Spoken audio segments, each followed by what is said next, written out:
an arrow in the knee.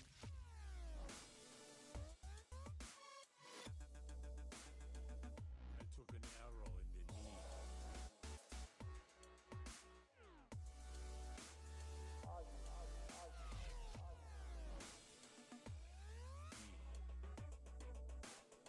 I used to be an adventurer. Arrow in the knee. And I took an arrow in the knee.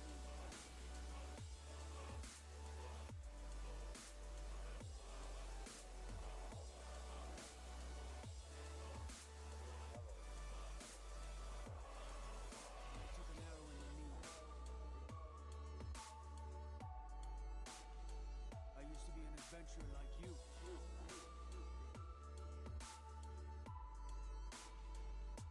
And I took an arrow in the knee.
Hey folks, good to see you again. I think we've got a few people in chat. Who've we got? Hey Stocks, good to see you, man. Thank you for being here as you promised. I think we've got Pingu as well. Good afternoon, man. Good to see you, dude. Anarchy, good luck with your LEDs. I see you picking some up. Hopefully that's for a new hand-wired build you're doing. It'd be good to see that on stream. Matalek, hey man, good to see you again, dude. Egler as well. Hey Egler, good to see you, man. Hey the nerds, yeah, Final Front, you two right, that's it, yeah. Mr. Evil Genius himself, good evening, dude. Saw you building up your Hyper 7 the other day on the Discord server. Glad to see someone's started building it up, really good to see. Stocks is polishing the docks, nice. Pics of your shoes after you finish polishing them, man. I got Soran in chat as well. Just let you know, dude, everything is posted. The little macro pad that you won on the last stream, it's on its way to you. Should be with you within the next couple of weeks, all being well. Postage to where you are might take a little bit longer than normal, so hopefully it'll be with you relatively soon. So today what we're going to do is we're going to be rebuilding this board here. This is my Noxary 268 AG that I got in the Zondak group by a short while ago. So I've got a spare PCB and plate for this, and what we're going to do is build up the spare PCB and plate, and we're going to build that up with some Retooled Blacks with 63.5 gram springs that have been lubed with Krytox 106 on the housings and 104 on the spring. So I'll show you where we got to that shortly. If we've got time after that, we'll also have a look at my E6V2. I did try and do this on the last stream. Unfortunately, the underglow LEDs aren't all working on my E6V2, so I want to try and address that today. I think they just need a little bit of a reflow. So what we'll do is we'll have a look at those. We'll try giving it a bit of a reflow, see if that works. If not, I have got some spare underglow LEDs that we can solder in, so we'll see where we get to from that perspective and exchange them if we need to. All depends on how long this build here takes. And then the final thing I want to do today as a main thing is just show you over the Noxary X75 prototype that I built on stream a couple of weeks ago. I just wanted to give you guys a bit of a review on how the Outemu Sky switches have gone, what the RR59 lube has done for them or hasn't done for them, and just how I've bedded the board in and what it's feeling like now to type on, and maybe give you a bit of a typing demo as well.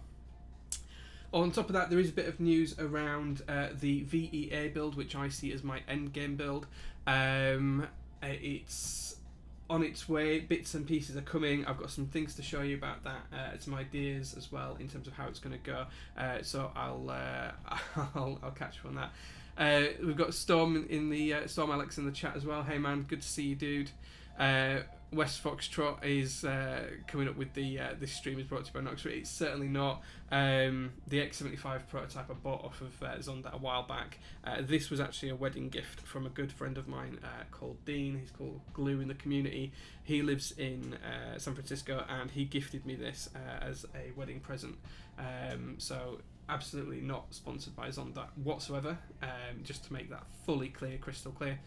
We've also got facts in the chat. Hey man, I'm going to need some more stabs soon. I think I mentioned it to you earlier on, so I'm going to have to ping you for those as well. I think after this build and one more build, I'm going to be completely out, which is not a position I want to be in. So expect me to hit up your DMs quite soon.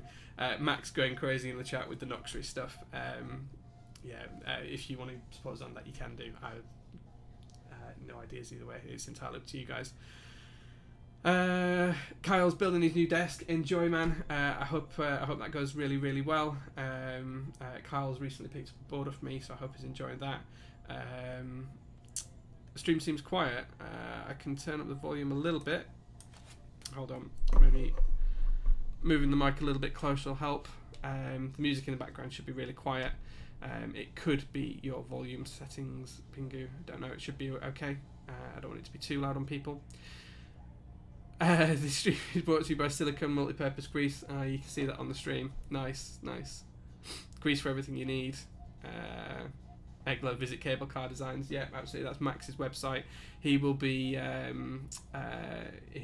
making cables for some stuff soon, hopefully. For me, I've got some bits and pieces coming up. Who else have we got in chat? I've got Nightbot in chat. Nightbot is fixed, so hopefully things will look better from Nightbot's perspective. We won't be banning people. We've got Andy Holland in the chat as well. Hey man, good to see you, dude. Who else have we got? Holy Pandas aren't great. Hey man, you said you were going to join and now you're here. Good to see you, dude. And I thought your dad was going to fix the text on this. I've not seen that yet. Maybe he's got to get used to that yet. Maybe he's going to sort that out for you. No, there'll be no more banning Nathan Kim if he joins and watches Soran. The Nightbot is fixed. When Toby set it up, it was a little bit dodgy. He's now fixed and ready and raring to go. Glove's in the chat as well. Hey Glove, welcome to the chat, man. Good to see you on stream again. Nathan's not perm banned, Max. He's not. There's your big text. Holy Pandas, nice man, nice. Okay, so lots going on. What we'll do is we'll start with the Noxary X75 prototype I've got over here. So this is the X75 prototype with GMK Dolch that we built on stream 2 weeks ago, maybe now? 2 weeks, I think, something like that. It has got the Outemu Sky switches in here, as you can see, the lovely teal coloured switches. They are lubed with RO59, but other than that, they're just stock, except for a spring swap because the springs were rubbish. So what I thought I'd do is just give you a bit of a quick explanation of what we did to the board, how it's working now, what we've changed, whether I'd recommend the RO59 lube and the Outemu Sky switches, and then just a bit of a talk about the feel and sound of the board as well. Just before I start on that, there is a sound test of this board just after it had been built on my YouTube channel. If you are interested, please go listen to it. But the board itself, it looks lovely, it's great. As you can see, it's got a nice big weight in the bottom there. It's getting a lovely patina on it over time. You can see it's this prototype there. It's a nice little board. It's very heavy, heavier than a lot of other Noxary boards, but it's a solid lump. It's really good. I'm surprised it didn't go to group buy. Just put the keycap back on here. So here's a bit of a sound for you.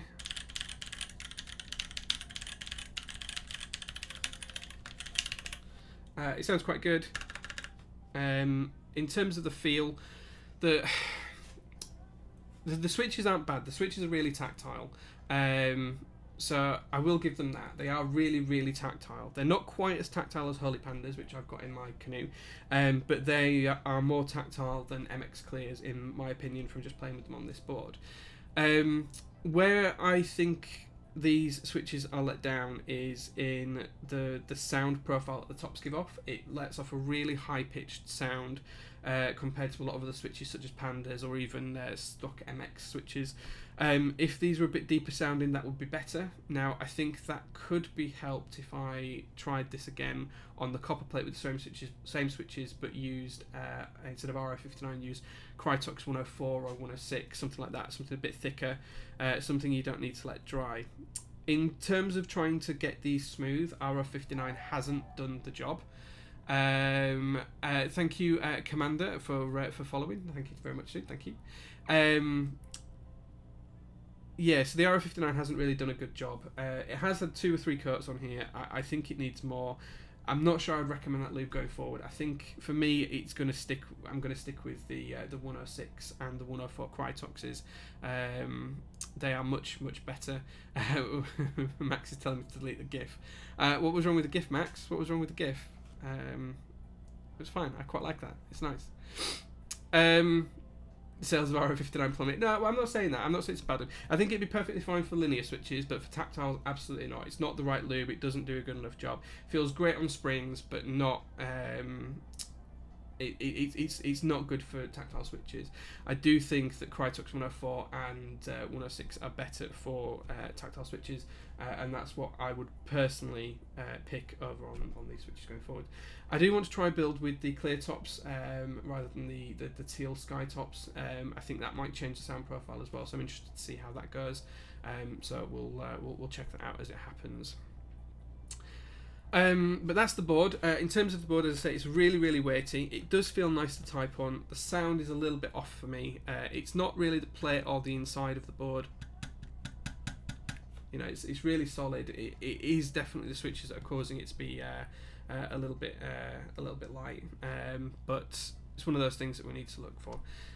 Dry loop for MX thinks, yeah. Well, hey, there you go, man. There you go.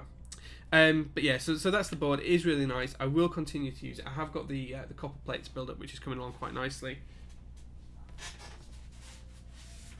I'll show you guys this on stream. So this will be the second build we do in this case. So as you can see, that's one heck of a good looking plate. Copper is my new favourite plate material. I will shill it every opportunity I can. So we are going to build this up possibly next week, maybe the week after. Still to 100% decide on switches, whether it's going to be the Outemu Skies or not. But we'll see. We'll see. We've got Odin in the chat as well. Hey man, welcome. Good to see you on the stream. So we'll see where we get to with that. I should move this back out of the way. So that's the Noxary X75. Great board, very heavy. I enjoy using it. Need to fix the switches on the second plate and the second go around. The next thing I want to talk to you guys about today and show you guys is what's happening in terms of the VEA build. So the board's ready. I've done a bit of a sound typing test and a practice using a split board. It's difficult for me to get used to, but I'm getting there. Not being able to touch type is a big hindrance in using a split board, but I am teaching myself to touch type in the spare time. As you'll have seen from my my typing videos, I do type really strangely and bizarrely. It works for me, but I want to try and fix that. So in terms of the build, the board's there. It's ready to be desoldered. It's ready to take the horrible MX Blue switches out. The Pandelias that are going in are all ready to be built up and lubed. So that'll happen in one of the upcoming streams. And one of the good things that happened is Laser Boost have been absolutely spot on. Laser Boost have sent me the plates that I requested them to cut. So these came through the post just the other day. I did tease them on my last short stream earlier on. Again, copper. So this is the VEA plates. So they go this way around.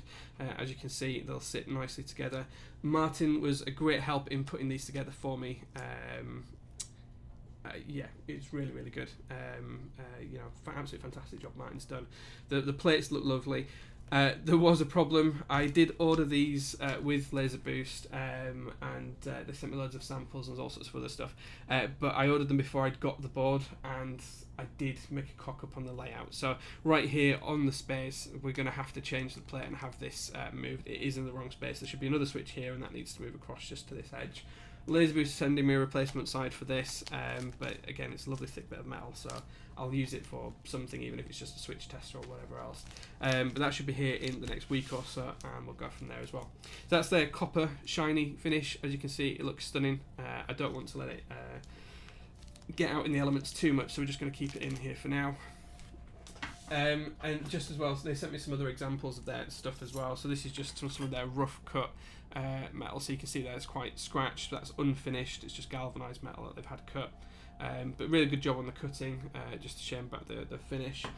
They've then sent me their brushed finish, which absolutely looks stunning. This is really good. This is probably my favourite finish that they do. Again, the laser cutting is really good, and the finish is lovely. And then they've also do a shiny finish as well on materials. This isn't as shiny as I'd like, and there are some marks on it. I possibly wouldn't go for that for me for a plate, but hey, if you prefer that, you could probably get it really nice if you polish it yourself afterwards. Little Dremel, a little bit of elbow grease, it come out really nice. But yeah, they were kind enough to send me that plate and those samples. Really do recommend Laser Boost. They're really good for all sorts of stuff. Yeah, I use them for pretty much all of my plate builds now. Max says, that feeling when did our 59 experiment 2 weeks before Jay's stream. Yeah, sorry man, hey, that's it.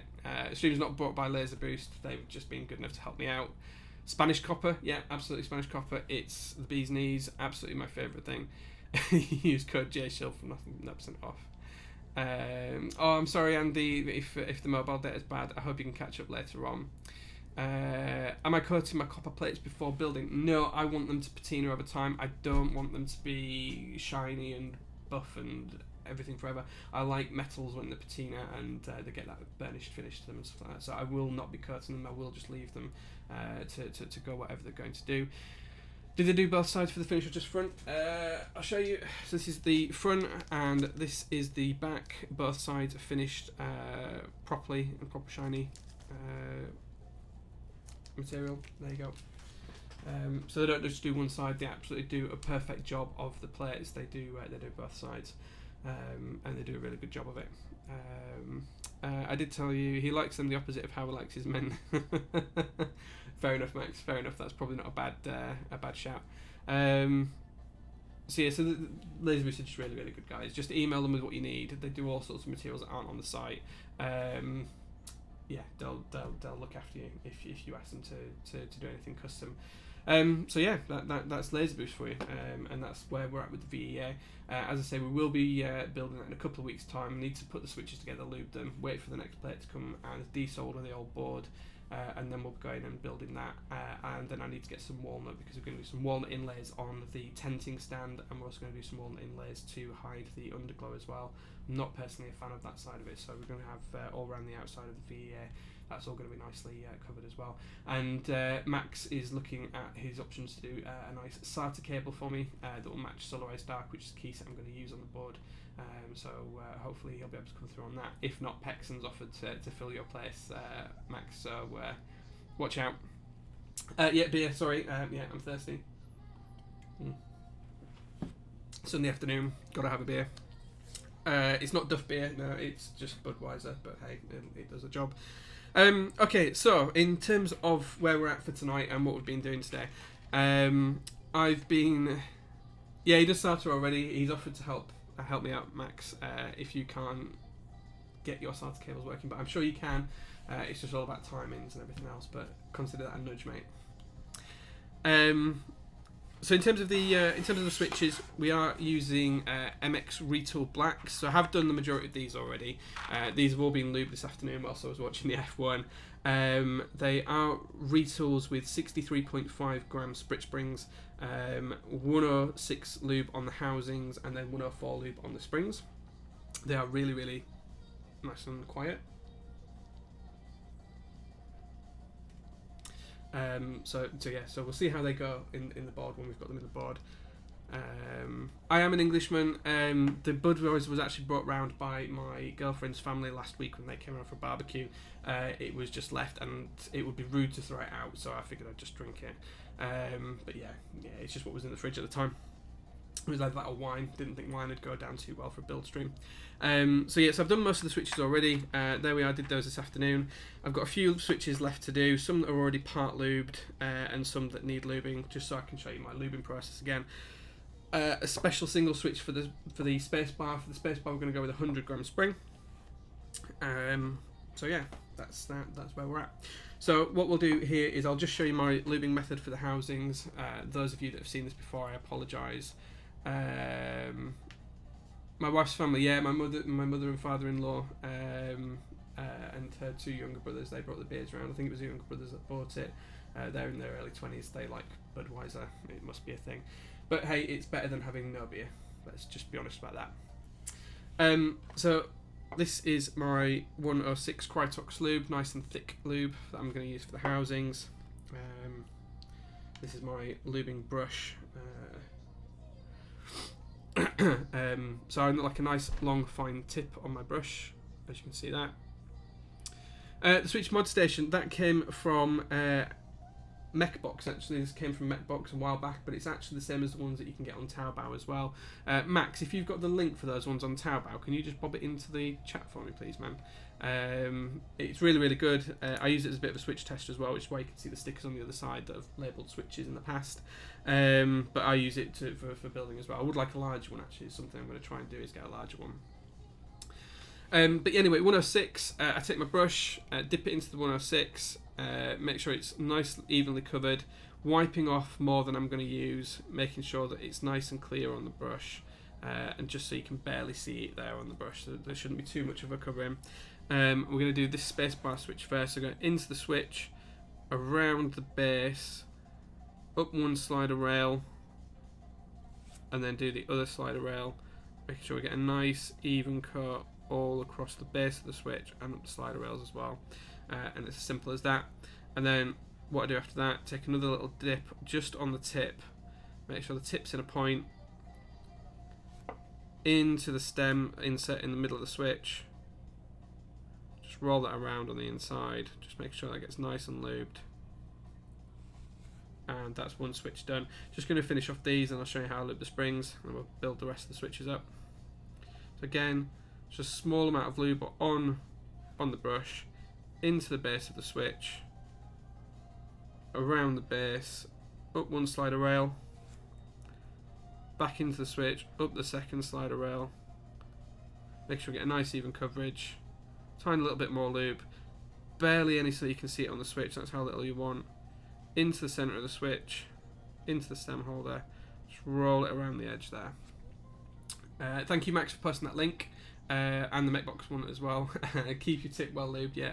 That's the best tip I can give you. So yeah. Okay. Again, just barely any lube on the brush. The brush will hold more lube than what you think it holds. Around the switch, up one stem slider, up the other side, and then just a tiny dip back in, and then into the centre of the stem holder of the switch, and just rock that round. Just going to do these really, really quickly now, fly through these last few ones. Around the base of the switch, up one side, up the other side, back into the lube, and into the centre of the switch. 2 more to go, nice and simple. Just a tiny tip, yeah, use a tiny tipped brush. I prefer a longer brush. You can get tiny tipped brushes that aren't quite as long as this. This is probably about 2 centimeters long. You can get ones that are a lot shorter. I find that much harder to get into the bottom of the switch. As you can see, it can be quite a time consuming process. That's why I'd never do the whole lot of switches on here.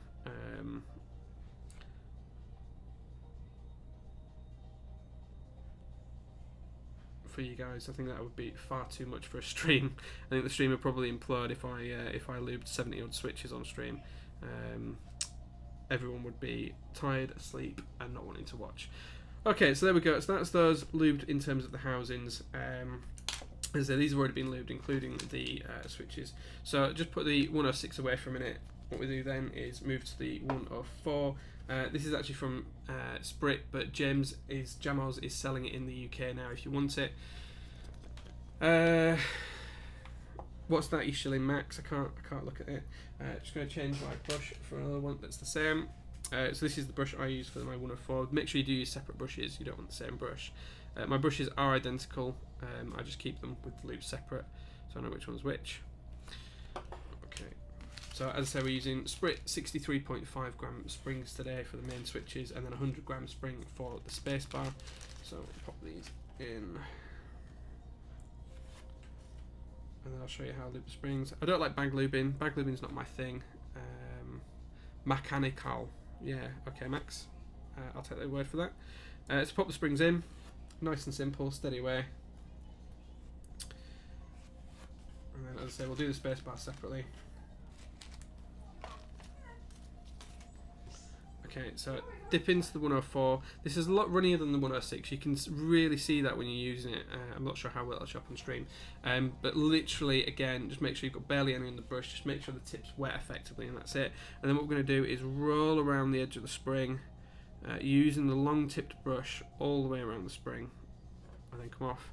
And then the same on the next spring. Barely any lube on your brush. Into the spring, roll around the edge of the spring. And then keep going. Oh, thank you, man. Pingu with the donation. Thank you, man. Thank you. I best check if there's a message attached to that. It doesn't show me on here. Let's see what he said. See what he said. This stream needs more tips. Yep, it does need more tips. Absolutely needs more tips. We'll do lots and lots of tips of brushes later on. And Pajaja's just subscribed as well. Thanks, dude, for the subscription, the follow. That's really nice. Thank you, dude. Okay, just going to finish off these last springs here.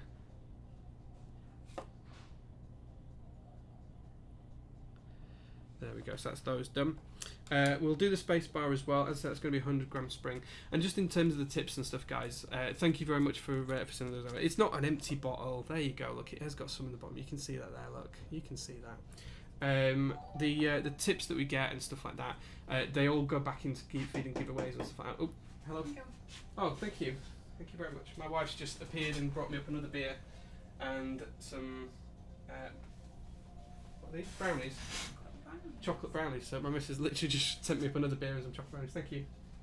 Do you want a ham and cheese sandwich tomorrow? Yes, thank you, babe. Yes. My wife's making my lunch now for the work at tomorrow, so I'm well looked after. Okay, let's just catch up with chat while we're getting this 100 gram spring out. Lex, it was an empty bottle. I knew it was a scam. Sprit's not a scam. I know people have got their thoughts about him, but it's just one of those things. He seems fine now, and he's always been good to me, so I can't complain. Yeah, my wife is an absolute keeper. She's amazing. Hey, we've got Gatstotley in the chat as well. Hey, man, welcome to see. Glad to see you on stream again. How do you feel about those micro applicators for lubing? I've not tried them, man. I couldn't tell you because I've never tried them. I've never tried them. Oh, and here we go, guys. We've got Doggo on stream. After wife on stream, we've got Doggo on stream. Oh, she's staying away. Come on, then. Come on. We've got Doggo on stream as well. Here we go. This is my little best buddy, GG. There we go. Go on, the pooch. Off you go, chicken. There we go. If you send me a link to some Gatstotley, well, do you know what I'll do is I'll buy one, I'll test it on stream, and we'll see where we get to. I'm just gonna lube this last spring for the space bar. There we go. There we go. Because they easier to dust because they don't hold as much lube. Yeah, so that is one thing. They might not hold as much lube. I'm just going to change back to my 106 brush. There we go. But I've not tried them, and I like the manual method. It's quite relaxing. I like to do it while I'm watching the F1 usually, or something else is on in the background, just sitting down and lube the switches. It takes me about an hour to do, enough for a 68% board. You know, just how I like to do it. Let's move them out of the way. So now we're going to go back onto the Crytox 106. We don't need the 104 anymore. 104 is literally just for the springs. And what we're going to do now is lube the stems. So these are the stems that are going to go into the switch. I'll show you how we lube these as well. I'd imagine the silicone things move stuff around too much, so you end up with too little if you press it too hard. I imagine that is probably a case. If someone does link, then I'll buy one and I'll try it out and I'll let you know, guys. Thank you, Max. If you just save that and just ping it across to me on Discord or something, or if someone does, I'll look at that later on. Yeah, the dog's cute. The wife's a keeper. Yeah, Wonderful pupper. Yeah, she's the best. She's a cute little thing, and she looks after herself as well. Okay, so back onto the other brush now. So this is the 106 brush. So I'm just going to get a little bit of lube on here. Again, just enough to see that the brush is wet. Doesn't need too much lube at all. This tub had 10 mil in. It's now got 7 mil in. I think it's done me about 40 boards now, something like that. Maybe not that many, maybe 14, 15 boards. It just lasts and lasts and lasts. And what we're going to do is going to just brush on the side of the switch here, cover it in lube, just to make sure that it's covering any of the slider. We're going to just cover the front of the stem where it hits the contact patch. And then we're going to spin spin it over and then just do the other slider as well. Nice and simple. Make sure it's evenly covered. Make sure you're not putting too much on. You want to wipe off just as much as you put on almost. Make sure it's just a nice even coverage. And then we're going to go back in again, do the next one. Try and use the same amount of lube on each one. It will be really, really noticeable if you use far too much lube. Just try and get as close as you can. Let's see if you guys can see this here. This is just how little I'm putting on. Just enough so it's going to lubricate the switch, and then on the front as well. Catch up with the chat. Talking about these makeup thingies. Okay, cool. Yeah. As I say, if someone sends me that link, I'll take a look after and buy it. Back into the lube. Tiny bit of lube. As I say, we're just putting it on the sides, covering the sliders. Am I doing the 104, 106 the opposite way around from Chris Wise? I don't think so. I think he did it the same way. We actually both learned from Max West Foxtrot himself. I think we do it the same way. Just again, it is all preference. And Chris's switches do feel good. I've used a lot of Chris's boards and they all feel really good. Just catching the sliders on the front there. But I'm pretty sure he does it the same way around as me. Max, do you know the difference? Max, do you know the difference?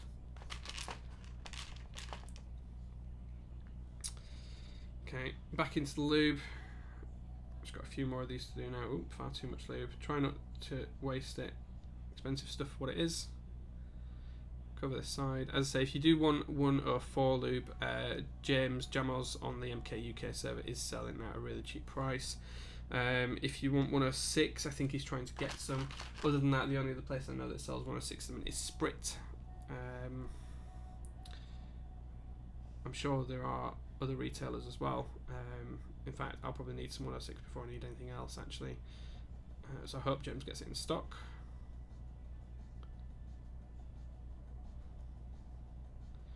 Okay, so just going to do the front of the switch there as well.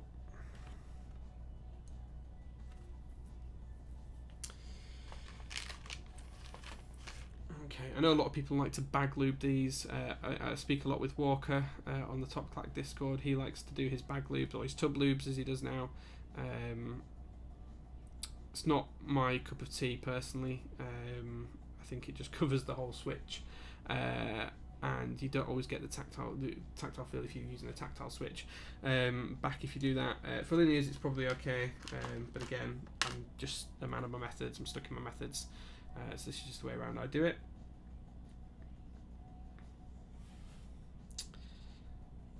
Okay, just going to cover this side and then we'll get into looking at the PCB in 4 switches time.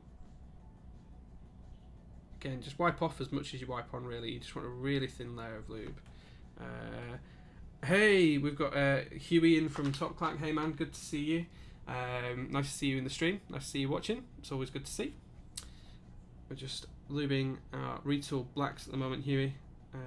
We had Brian in on the last stream and then yourself on this stream. Just a really thin layer, just of 106 on the sides of the Retooled Black sides there, just on the slider rails, on the other side, and then just covering the front as well. Yeah, there we go. Just a couple more to do. Find the last stems. That's a tiny bit of lube. Brushing off almost as much as you're brushing on. Just try and show you guys this up close.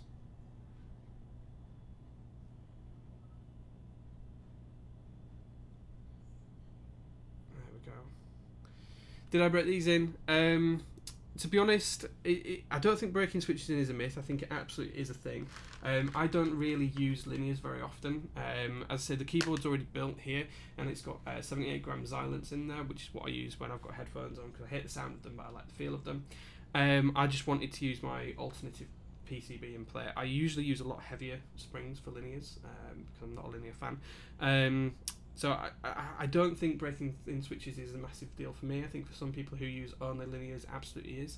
I know, speaking to Chris, Max, Brian and Huey and a few other people, Walker especially, they're absolutely big proponents of breaking switches in. So I think it's to each their own. Maybe try it yourself and see what you think. Everything in this hobby is preference. And everyone's preference is going to be slightly different in some way, shape or form. There's no right or wrong way to do anything in this hobby, so just do it how you think is best, be my view. Okay, just light application on the front as well. There we go. Back in. Just pop the tops on. I'll take the switches out of the holder. We'll leave spacebar switch in here. I'm going to leave that in this holder just so we know when we're building the board.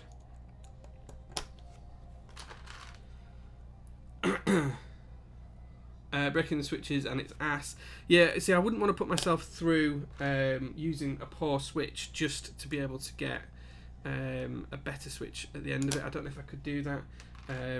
As I said, I like a looped Retool. I think it feels fine enough for a linear for me, so therefore that's what I do.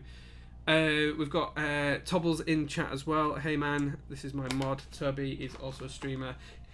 He doesn't stream keyboard builds, like he streams video games, very different, but he's a really good lad. And thank you for those beers in the pub the other day, man. They were really appreciated. We've got Tonk as well. Hey man, good to see you in the chat. Glad to see some of the top clack crowd making it in this week. Okay. So that's all of these switches now lubed and ready for the build. What we'll do is we'll pop these with the main part of the switches, the main tub. I'm going to keep my spacebar switch separate, so that's going to stay over here, just so that we don't use the wrong switch in the wrong place and then have a bit of a nasty surprise when we're using the board in a week's time.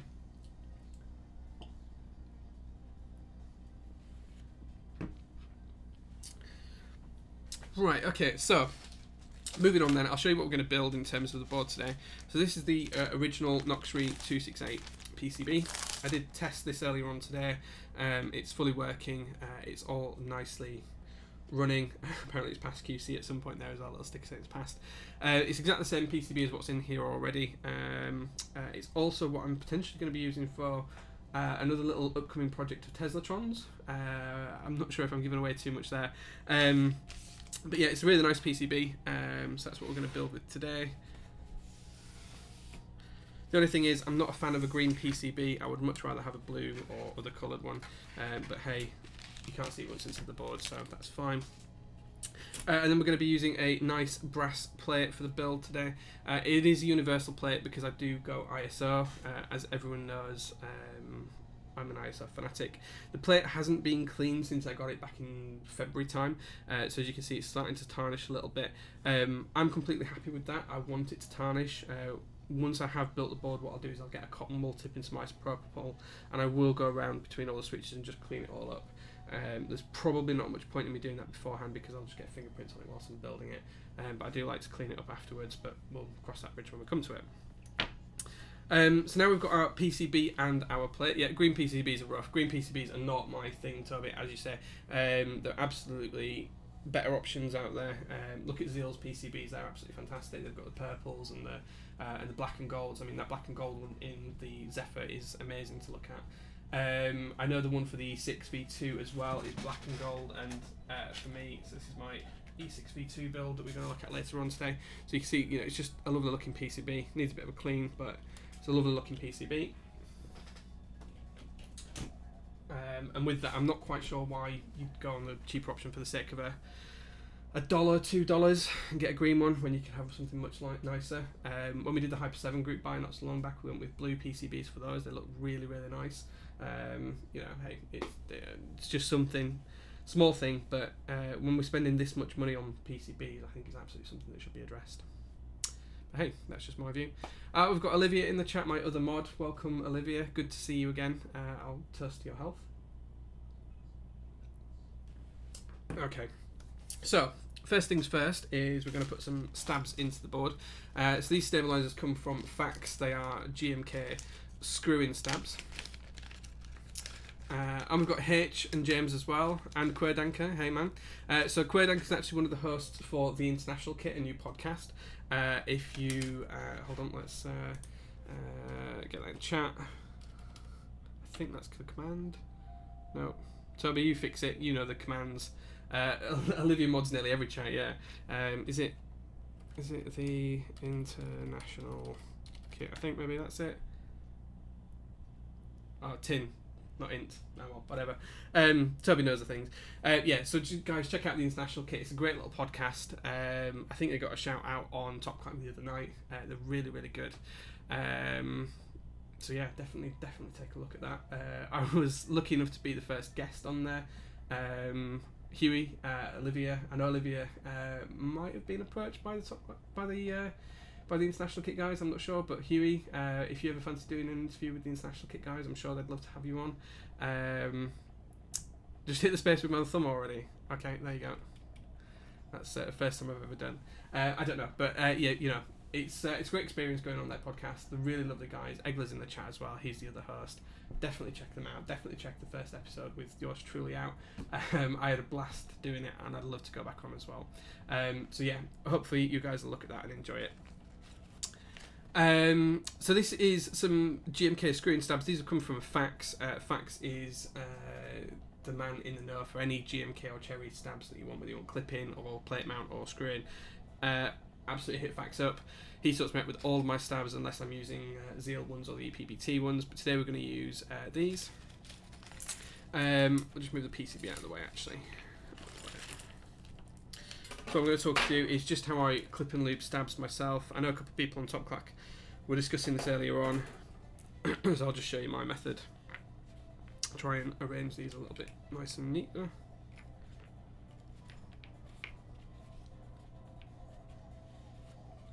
There you go. Everyone wish Quer good luck. He's got an interview in the morning, so please do wish him the best of luck in his interview. He's going for a new job.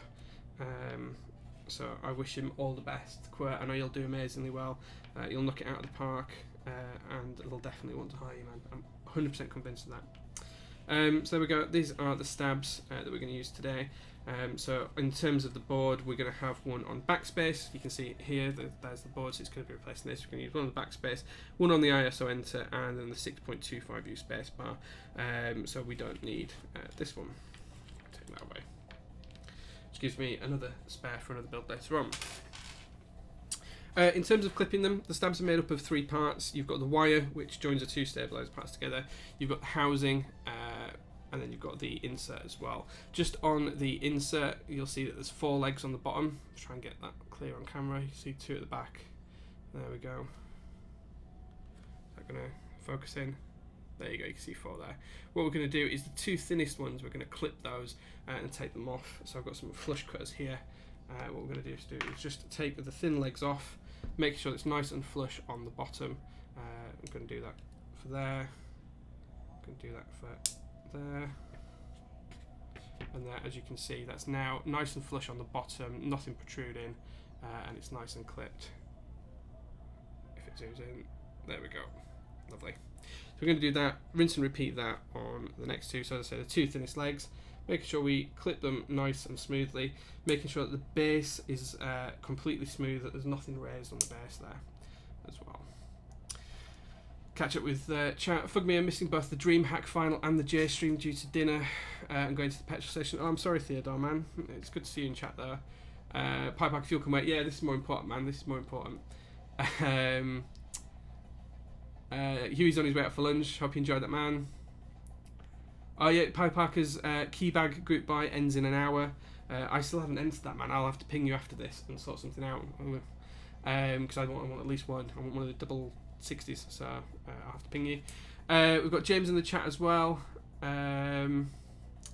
Olivia, do you need to clip EPBT stabs? No, EPBT stabs don't need clipping. They're the same as Zeal stabs in that they don't need clipping. So that's that one done. As I say, we're taking off the 2 smallest legs.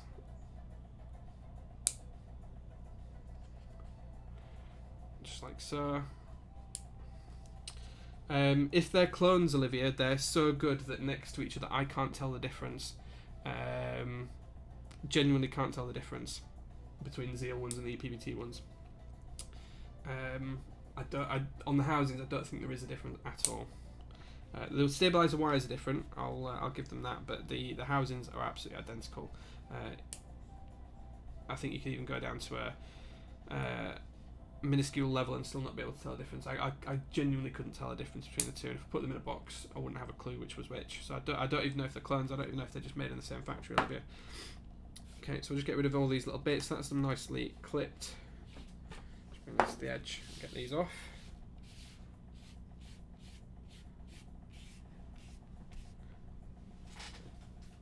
There we go.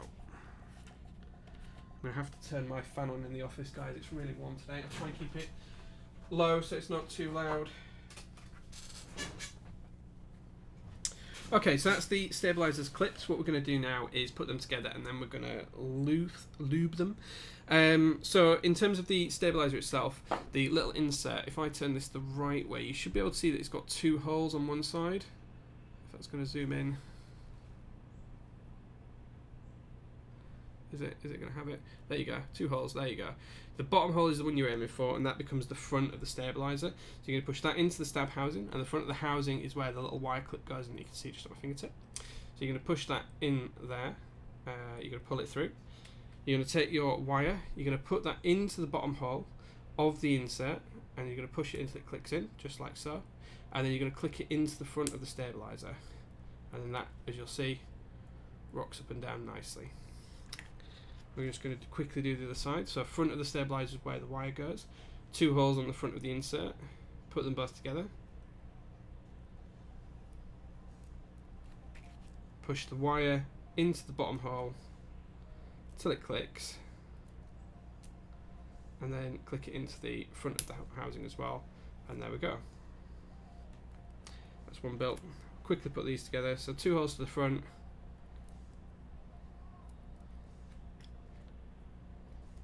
Into the front here, clip that on, same again, and there we go. Where's the sub button, Jay? The sub button should be up actually after this stream, so this stream should be the last one I need to become affiliated with Twitch. And that will mean that there will be a sub button next week. Don't expect anyone to actually sub. If anyone does, it would be lovely. And any subs will be used to pay for giveaways and fund giveaways in the future. The same as any donations that come in through the stream, they will all be used in future giveaways, and that's what they're going to be there for. That's literally how we're gonna run the stream. I mean, there will be still giveaways even if there is no funds incoming, but I'll fund those myself. But yeah, that's what we're going to use. Bottom hole jokes incoming. Yep. Odin, I would like to use GMK screen stabs in my next build, but I'm missing the correct stabilizers. Why can I use generic keyboard fans? Why will it worsen the keyflow? The generic keyboard fans ones, they pop out a lot. The wires are actually thinner than what the GMK ones are, or for the screens, and the plate mount one, the PCB mount ones. My advice, honestly, would be to spend the $9-10 and get some from Fax or Euros, whatever currency you're in, dude. They're absolutely worth it. There's nothing worse than building an expensive board and putting some poor stabilizers in there. You want to make these as best you can. You know, the best experience. Good stabs will make a good board amazing, and bad stabs will make any board feel rubbish, irrespective of its value. So that's our stabilizers built up. We've got our screws there as well. What we're going to do now is quickly lube them. So I use dielectric grease, silicone grease. This is actually what I use on my cars as well. I do a lot of car work outside of keyboard land. This has done me most of my keyboards I've got, and I've got a particularly large collection. If anyone wants to know about that, I can tell you. Literally pop a bit in the lid. It's quite thick stuff. And then what we're going to do is, like the brushes I had earlier on, I've got one that I specifically use for this. This is a shorter tipped brush. Again, just right off there. we're going to do is take a little bit of lube on here. So you want it to be visible on the brush, but not too much. And what we're going to do is just brush it on one side of the insert that goes into the housing. We're going to turn the stabilizer over, do it on the other side of the insert. We're going to dip back into the lube, get a nice little blob on the back, and then into the back of the stabilizer. You can see the stabilizer wire just in there. If you look closely, you can see the little stabilizer wire just in there. I don't know if it's going to zoom in on camera. I think you can see the silver part there. What we're going to do is put a little dollop on that nicely. We're going to come around to the front of the stabilizer, just where the wire is. What we're going to do is just lube there around the corner where the wire sits into the stabilizer. Just going to run all along the edge. I'm going to turn the stabilizer over. I'm going to get a rice grain sized piece, run it front to back on the inside of the stabilizer, and that's one side done. Should be plenty of lube still on the stabilizer, on the brush. Should be enough to do the rest of the housing on the other side. Again, you just want a really thin layer. You can do bag lube on this, but I disagree with that as well. Dollop on the back, into there, turn it over, just brush on the front of the wire, right around the corner, anywhere metal is going to touch plastic, that's where you want to lube. Rice grain sized piece on the bottom and lube through. That's one done. Still got plenty of lube on the brush. Just nice and quickly just brush across there. Brush on this side. Into the back. And then a rice grain sized piece across the bottom. Okay, and it's just a simple case of just rinse and repeating that across all of the stabilizers you need to do, whether that be 3, 4, 5, 6, 7 sets of stabilizers, depending on the size of your board. Into the back as well, making sure you get there. Get rid of that. Rice grain sized piece under the underneath.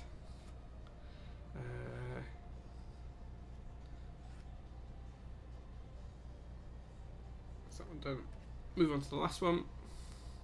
Oh, Egler thinks he knows where Odin is in the world. That's interesting.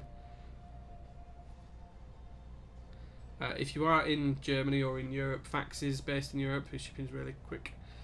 With wires, the thickness is important. Yes, it absolutely is. If you use thin wires, they'll just pop out. If you use wires that are too thick, you won't get the flex and the stabilizer that you need. So it can make a massive difference using wrong size stabilizer wires. Again, Sprit does some really nice gold wires as well that are the perfect size. He sells those separately or with GMK screw-in stabilizers as well if you wanted to use him instead of fax. I only overbuy the wires from there if I'm doing a build where they'll be visible. Okay, that's our stabilizers done. Move that brush out of the way and just pop the lid back on this loop.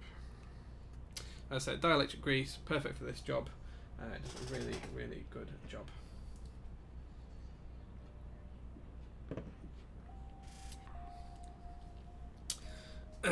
I like my stab wires how I like my women thin and from China. Yeah, okay, fair enough. Jay, were the stabs quite tight when you built the UK78?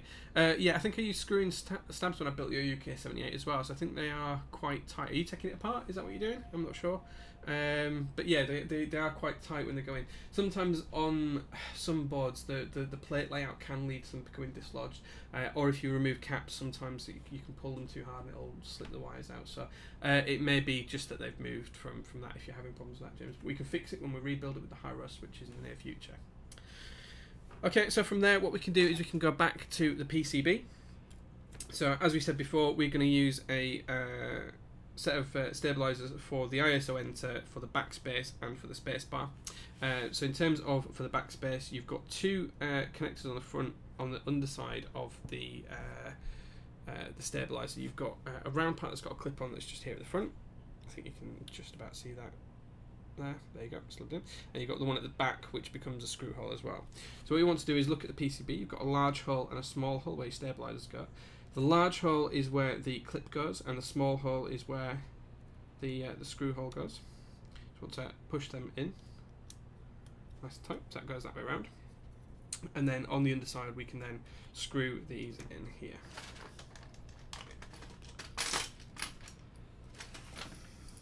So you just want to take 2 small screws, come with the stabilizers, and you don't want to over tighten these. What you want to do is you want to just tighten them just so that they're flush with the PCB, so that the stabilizer can't move or rattle.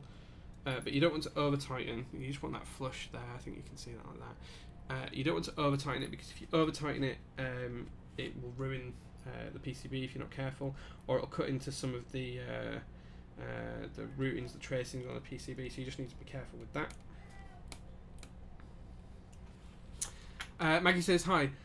Oh, hi man.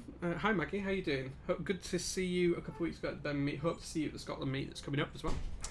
Nice looking set of screwdrivers, by the way. What is it? These are just a little set of jeweler's screwdrivers. They're quite old. I use them on cars and all sorts of other bits and stuff. I use them for electronics and cars.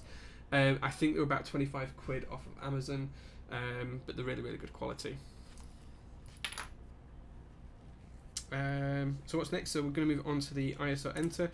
So again, large hole is where the front of the stabilizer goes, with the wire is. Just push that down, and then we're going to flip over, pop the 2 screws in for these, and then we'll look at the space bar as well.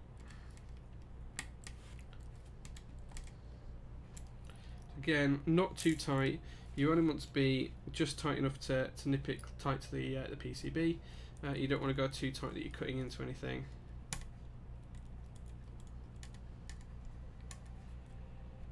And you just want to make sure that your stabilizers are flush with the PCB when you're finished, so you can see they're nice and flush. And then we're just going to do the space bar as well. Sometimes it's easier if you get your plate for the space bars. This is quite an easy build because there's only one place the stabilizer can go, but it's quite easy to work out from your plate where your space bars are going to be.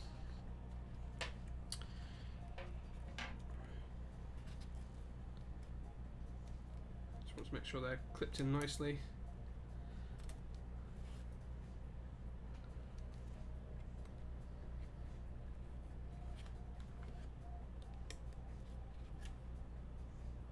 Make sure they're flush with the PCB. There we go. And then we're just going to screw those in from the bottom as well.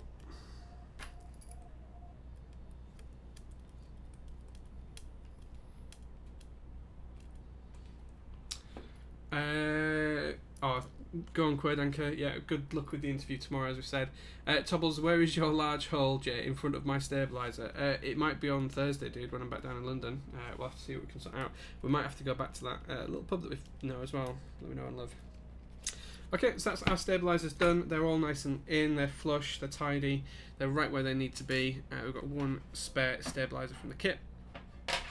If we overlay our plate on top, you can see that everything lines up. Nothing is restricted, nothing's going to clatter against the plate. Everything looks like it's going to work just fine. So the next thing to do now is to put some switches into the plate, push them into the PCB as well, and then once we've done that, we'll start to nip everything tightly together, and we'll make sure we do the space bar last, just because we kept the switch separate more than anything else. Just mount this rubbish out of here. So as I say, we're using the black MX Black switches. These are retools that came from Arrow just a couple of days ago. I think I bought a few hundred of them. I've got some more coming as well because you can't turn them down with a 20-cent switch. So we're just going to put these in 4 locations, try and put them around the outside of the board. So we know that that's a fixed key, it can't be anywhere else. We know that this is a fixed key, it can't be anywhere else as well. We know that this PCB is south-facing LEDs. So we know which way around the switch needs to be. You can see there that the switch goes that way around where the LED is at the front. Again, we know here is a fixed point. It can't be any other way around.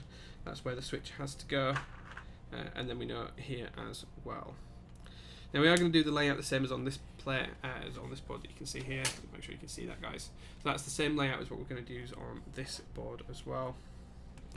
So when we overlay that on top, you can see that the switches line up with the stabilizers, and all we're going to do now is just push those switches into the PCB.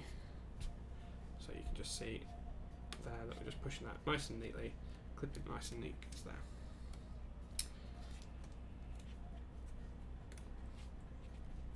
That's those in. We can now see that the PCB and the plate are held together. That gives us a little bit more confidence. We'll go around and just filling in the rest of these switches. It just makes it a little bit easier to build. Push the backspace key in. Make sure you get your switches aligned before you push them, unlike me, nearly bent the pins on that one. Make sure the PCB stays flush to the switches. Make sure the switches stay clipped into the plate, and you won't go far wrong. Now, if you have got a PCB that takes multiple layouts, this is probably the part where you've got most opportunity to make a mistake. Just double check once you put all your switches in before you start soldering that everything's as you want it to be, especially the bottom row. That can be notoriously difficult at times to get right. If you're ever in doubt, just put your keycaps on the switches when they're in this position, especially for your bottom row. Just put your keycaps on the switches. It'll soon tell you whether anything's aligned, misaligned, if you've got any gaps that you don't want, all that kind of good stuff. I'm just filling up the plate here, making sure everything sits flush with the PCB. And then what we'll do is we'll fill in the gaps as well. We are going to go stepped caps on this one as well as ISO, so we're going to put the switch right over in the far corner.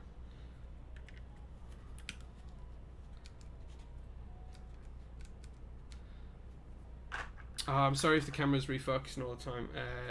Unfortunately, it's only got the one setting, which is autofocus. I do apologise if it's doing that. I'll try and keep my hands low so it stops doing that. In fact, we'll do the bottom right afterwards. The DC Mini Reaper, yeah, that's a cool little keycap that came in the post a few weeks ago. It's a nice little artisan. I mainly have it on there because Sundet hates artisans, so that's the main reason why I put it on a Noxary board.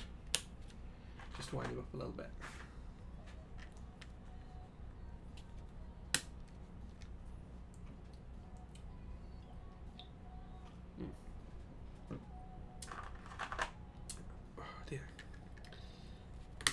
Always good to have a beer while we're doing these little builds.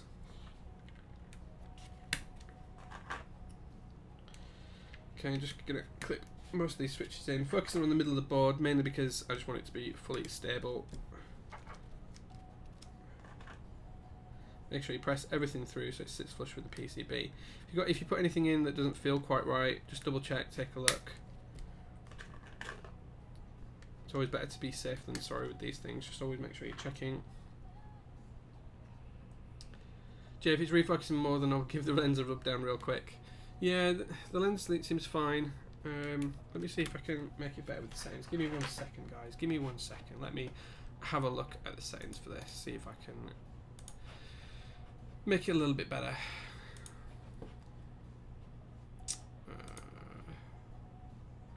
Let's see if that stops it doing it quite so much.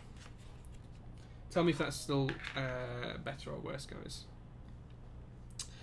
Quick discussion topic: what's the sturdiest material to make a 1.2mm plate from? Asking for no reason. Steel, no question of it. Go for steel or titanium, but you'll find very few places that can cut titanium, so go steel. Copper and brass are both softer than steel. Alu is softer than copper or brass. Adamantium, if that was real, it would be an option as well. But yeah, for 1.2 for Alps, yeah, I think steel's probably the best bet, in my opinion.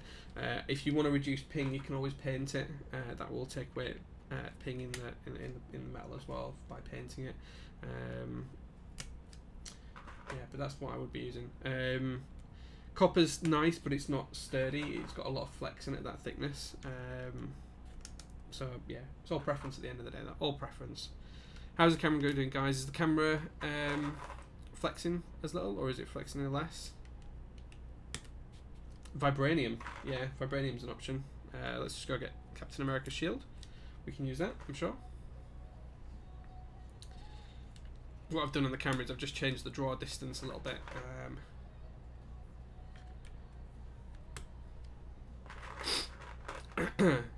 Yeah, you can always put plate between the rear side and the PCB. Yeah, you can absolutely do that as well. How much would a titanium plate be? The only one that I've ever considered was for a 60% James, and I think the titanium cost for that was somewhere in the region of about 200 quid. And nowhere that I could find in the UK could cut it, so yeah, so we'll see. Or if you've got a link to that, Pingu, definitely share it. I would be interested to see and try that. I've got a lot of the Hyper 7 boards are quite pingy because they're massively made of steel, so it's like a 60cm wide steel plate, and you can't make it out of value because they bend under their own weight. Thank you. I'll take a look at that after the stream.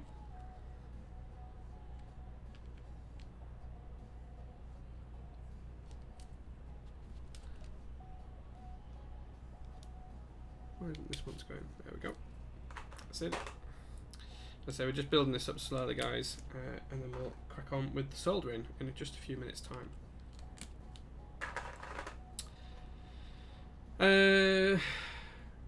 Okay, yeah, I use dynamite in cars a lot, actually. I use it in a lot of underside of PCBs as well, filling cases and stuff like that. So yeah, I've used dynamite a lot.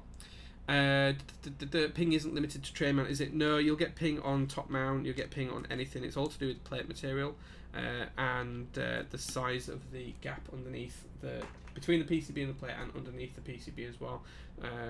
Ping will be, any echo will increase ping noise, whether you realise it or not. Ping isn't just limited to the plate material, it's a lot more than that. Ordering next week, 53 minutes left on the group buy. Best clicky switch that isn't box. Best clicky switch that isn't box. I'd probably have to go with Kale Bronze or Thick Gold, whatever they're called these days. Personally, for me, they're probably the better ones. I quite like the clip bar in them. Gatty thingies. No, I don't like Gator-on switches. I'm not a massive fan of them. Apart from the tangerines, the C3 tangerines, they're really nice. I really enjoy those. Okay, which way around? I just want to go for ISO. Let's go that way. There we go. Oh, hope I forgot to switch the right way around, guys.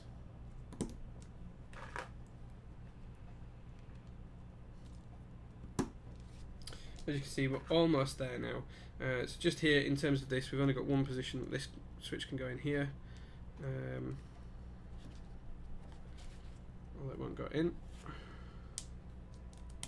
There we go. And then what we can do here is if we just want to check where these switches are going to go, we can just look and lay it over the top here. So you can work out from there where everything needs to be from this perspective. So you just want to go with the middle of the switch.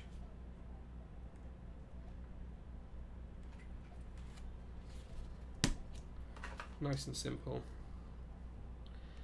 We are going to use split left shift.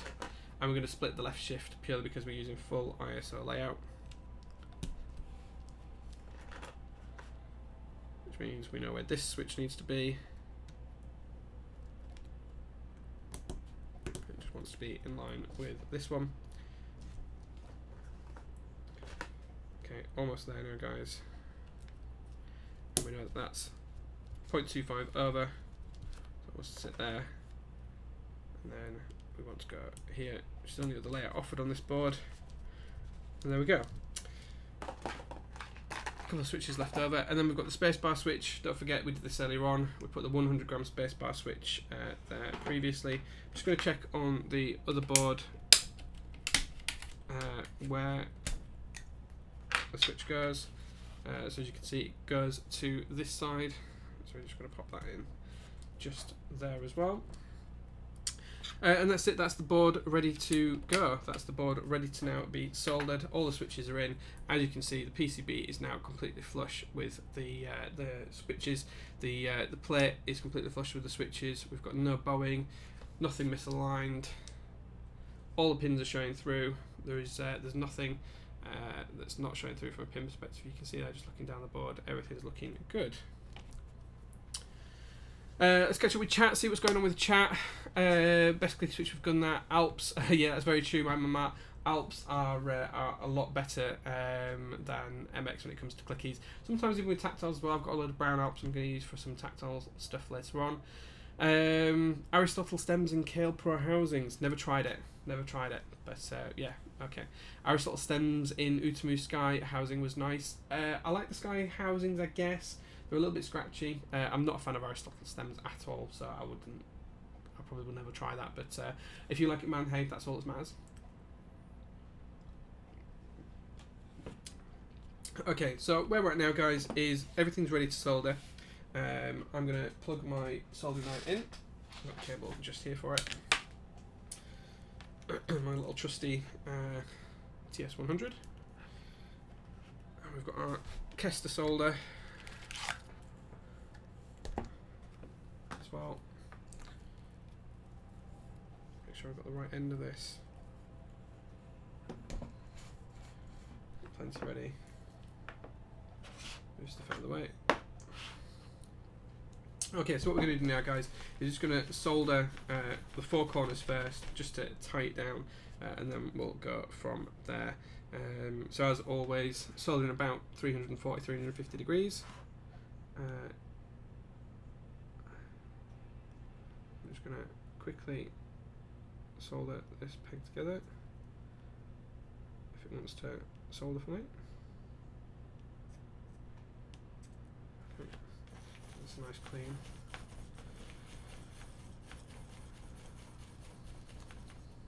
Boo. Yeah, yeah, I agree, guys. Agree with both. Don't know what about, but I agree with both. Try that again. There we go. That's working better this time. It's always important to make sure that your soldering iron is clean. For some reason, this just does not want to solder today. There we go. Okay, that's one pin done. Just going to do the second pin.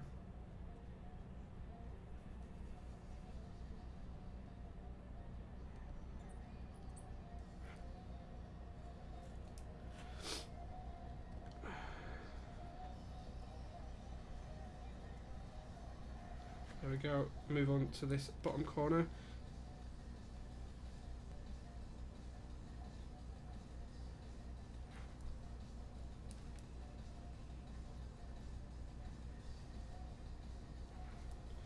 There we go. Nice and easy.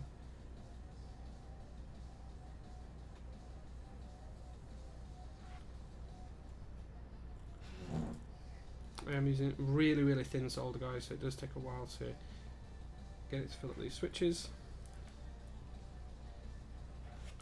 And then we're just going to do the other two corners. No fan for the fumes. I've got a fan on in the background. I'm sure you can hear it, guys. James is getting his nails painted by H. H is his lovely other half. I need to see pictures of that, James.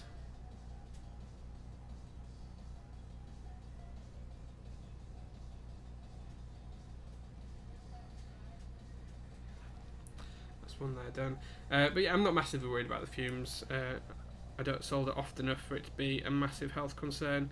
A well ventilated room, the door's wide open, I've got a fan on in the background. I think I'm fairly good from that perspective. Just going to do this top switch in this corner, and then we'll start going row by row.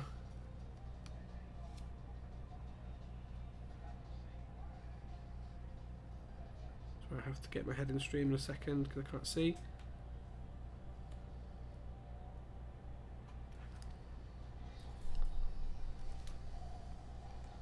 I'm just going to do this last point here.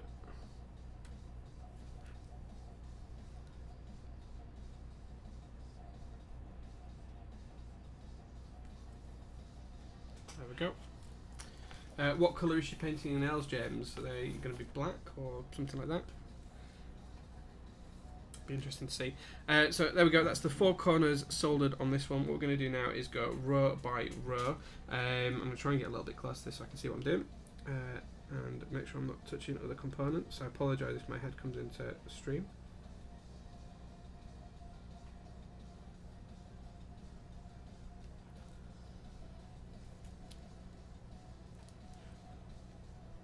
Tysonberg, or Kyle has just messaged me and said proof he's not ditching me, so he must be watching in the background. Good on you, Kyle, good on you.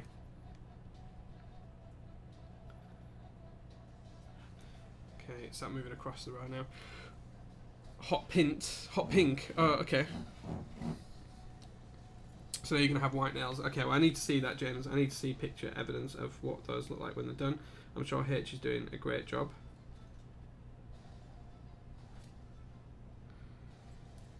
It's white. So one of the other things I do need to do as well at some point soon is desolder my Nixie board. Pingu, I know we've talked about it before. I'm not sure how people would feel about me desoldering on stream, so if you've got any opinions on whether that would be a good stream or a boring stream, do let me know. But they are going to be used in my TGR Alice, which is on its way, my pink TGR Alice. So I'm really looking forward to getting that. That's going to be a really nice little build stream that we can do for you guys and whoever else wants to watch.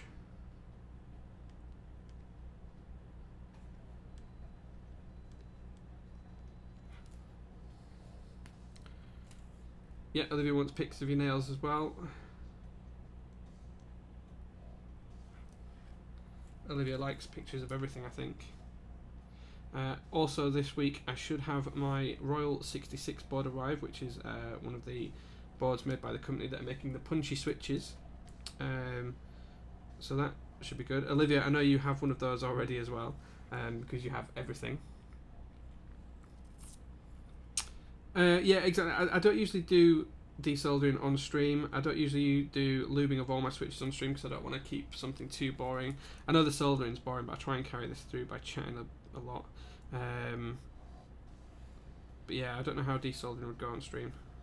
Also, I'm not particularly good at desoldering, so it would potentially go quite badly. But that might be fun. That might be fun in itself. Which group buys am I looking forward to? So I've just joined the SKB 65. I'm really interested in the plastic schnitzel boards. I think they're going to be really, really good. I'm also really interested in GMK Olivia, which I know got samples yesterday or the day before. Olivia, I'd be interested in what your thoughts are on the new samples actually, because I'm hoping that we're going to see those soon, going into going to be released soon. In terms of other group buys, what else am I looking forward to? I think we're looking forward to Modern Dolch. I think that's going to look great when it actually comes out. I think the renders look amazing. I think that'll be really good. And that's about it really at the minute. That's those are the big ones that I'm looking forward to. Of course, there'll be some new duck boards coming soon. I've seen the new duck 40% and 6%, whatever they are, that Halton is running as well. They're quite interesting. I'm trying to think what else I've got coming as well. I think the big thing for me now is the VEA. That's going to be my end game board, and we'll go from there. Okay, Olivia, yeah, that makes sense. Looking at GMK Olivia. I'm sorry, I don't mean to steal your podcast topic. I'm sure you'll be fine. I'm sure you'll be fine. Maybe it's more interesting if you desold one of your boards and give tips on the procedure maintenance and having the PCB survive the procedure. Yeah, I could do that actually. That's probably a good way of doing it. I mean, the Nixie board I do intend to restore with Retooled Blacks and use it because it's absolutely a lovely board. And I'd love to get it Q&K compatible and PCB to USB and stuff like that. So that's probably not a bad shout actually. Try and explain the build process and everything else as well.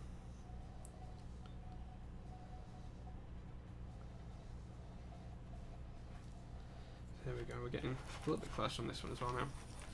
But yeah, Olivia, you need the colour samples. I did see that Mike had posted the pictures of them, and they look a lot better than the first ones did, so or second ones that Ivan and Eve had now, but the last ones that you had, these do look a lot better.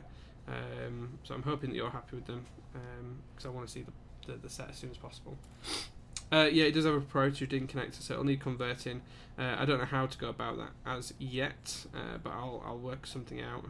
I know Martin is interested in looking at that with me as well, so we'll see where we can get to on that one. We'll try and do some of that at least on stream instead in terms of conversion. We'll probably definitely do the rebuild on stream, but we'll see where we get to. But the main reason I want to keep it is because the caps on the board are absolutely stunning, and the whole thing just looks great. And sounds great as well, to be honest. I have got a sound typing test video for that that'll be going up on YouTube in the next couple of weeks.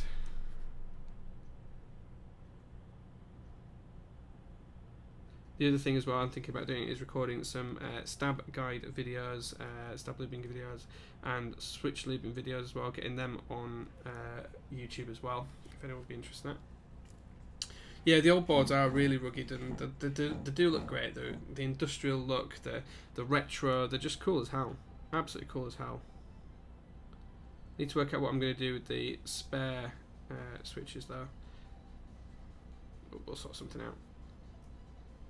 Because there's no way I'm going to need to use them all. I think I'm going to build the TGR Alice up with the Nixies actually. I think that's what is going to be my Nixie project. So I'll try that. Give it a nice resale value as well, if we ever did decide to sell it. Not that I sell very many boards, but an Alice with Nixies in will probably do okay.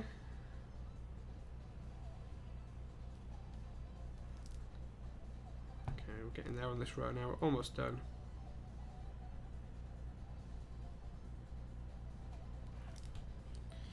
Last switch for this row. Got plenty of solder already.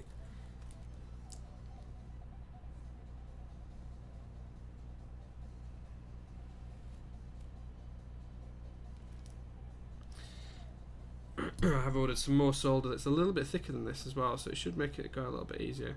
This is slightly thinner than I'm actually used to, so we'll see how it goes.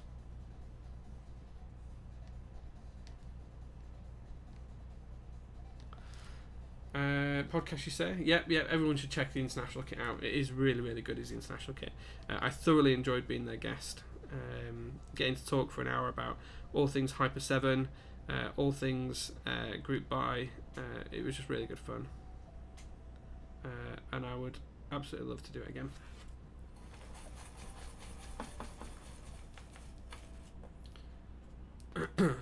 Thank you guys for sticking with me today, and thank you to those guys that have subscribed, followed, whatever you've done, and donated. Really, really appreciate all that. As I say, any donations that we do get are going to go towards builds and freebies and giveaways, so there will be a lot more of those to come on stream.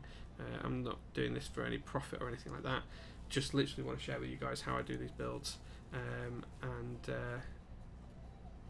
try and give back to the community in any way I can. I've got a Jimmy Spinner in the room as well now, flying in front of the lamp. Lovely. Apologise if you guys can hear that.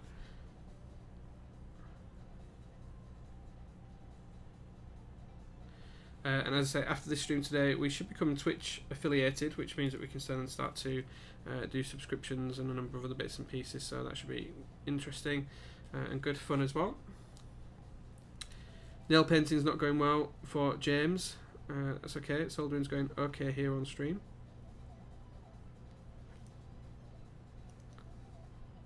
When I can keep the solder dead straight.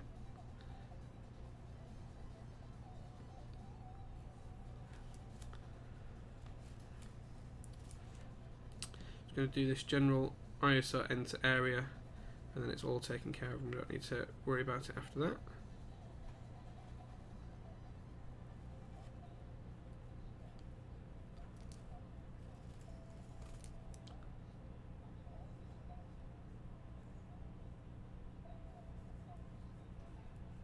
Always good to make sure your soldering iron's just the right temperature to heat the solder, melt it evenly. It is different with different solders, so do always double check you're using it at the right side. Toby, that's, you can't be telling people to huff nail polish, no. Do it black then, James. I think black would suit you. Black would absolutely suit you, man.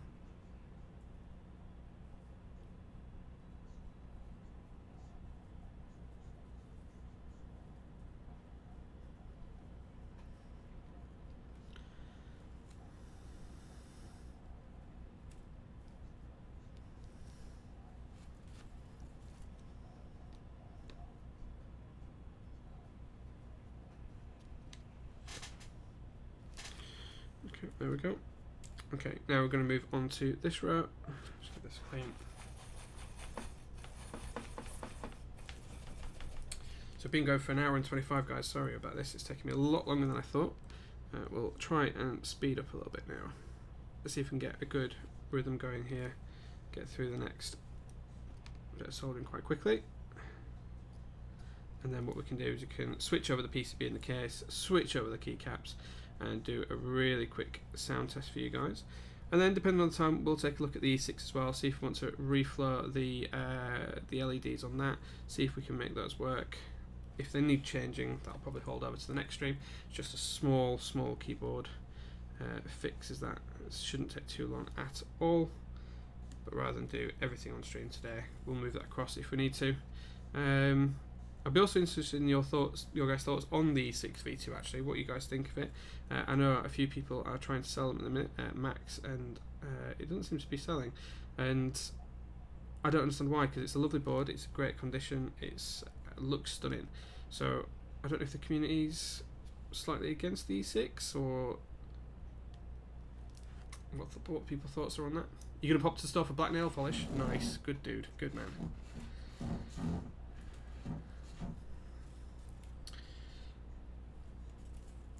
Want to sell E6? You don't want to sell your E6, man. You love it too much.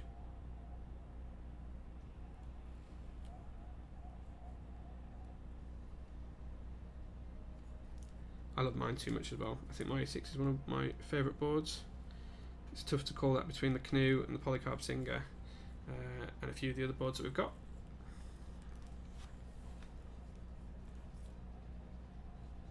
But I would be interested in what everyone's favourite boards are, guys. If you want to tell me what your favourite board is and why, I'd love to hear that, because I'm always on the lookout for new opportunities and new boards to buy.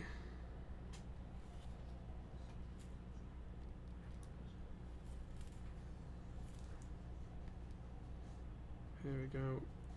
Still cracking on with this soldering.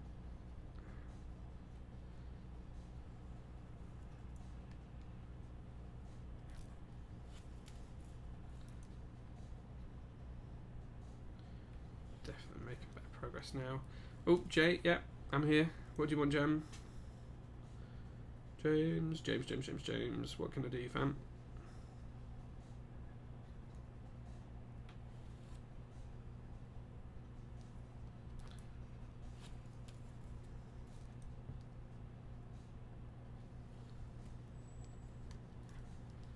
If you need stream content, you can always rebuild my E6. I'd love to rebuild your E6 for you, dude. I've got plenty of builds coming and plenty of things to do on stream.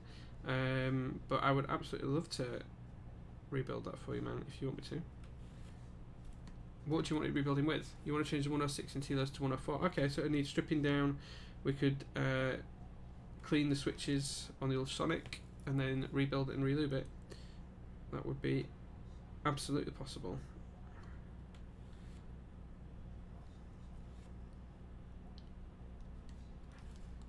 Absolutely possible. Okay, guys, so still soldering the 268 here, just on the back side of the keyboard. 2/3 of the way through the second row, and then we're gonna finish up the rest of the rows really quickly. Last row will take no time at all, given it's a spacebar row.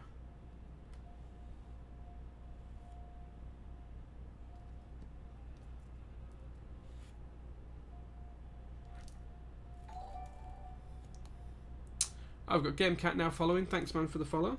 It's always good to see new people on stream. So thank you very much, dude. Really appreciate that.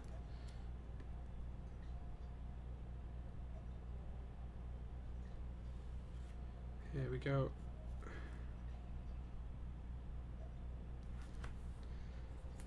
Taking it slow and steady with the soldering, but I'd rather get it right than wrong, as I'm sure you guys can understand.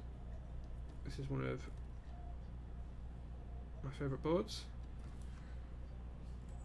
Yeah, we can definitely do that for you, James. We can definitely change the TLOs over and relube them. That is not a problem at all.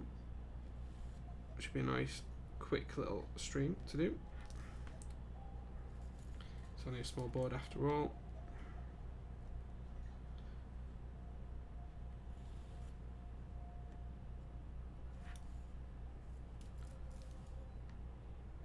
Keep soldering this board nicely here, guys.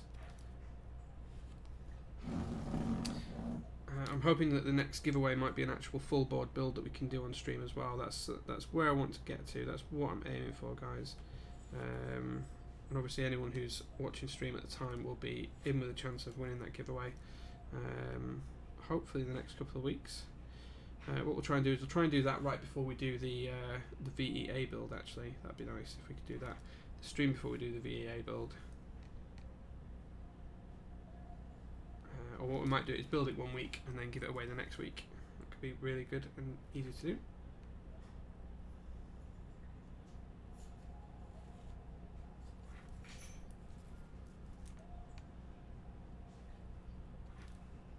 There we go.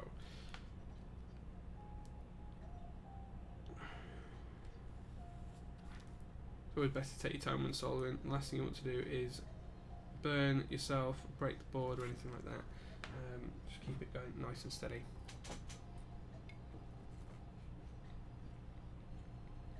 It feels like typing on lube at the moment. Okay, who lubed your switches for you, James? Or did you do it yourself? Because sometimes overlubing the switches is definitely a thing. It can be a massive problem. It's better to underlube your switches and have to reapply than it is to overlube them and not like them.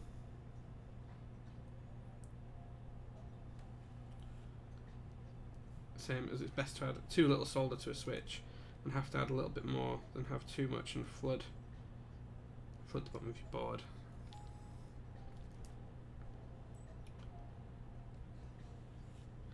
Those that are watching the other week, my elbow is feeling a little bit better at the minute, so as you can see I'm a little bit more deft with my left arm right now.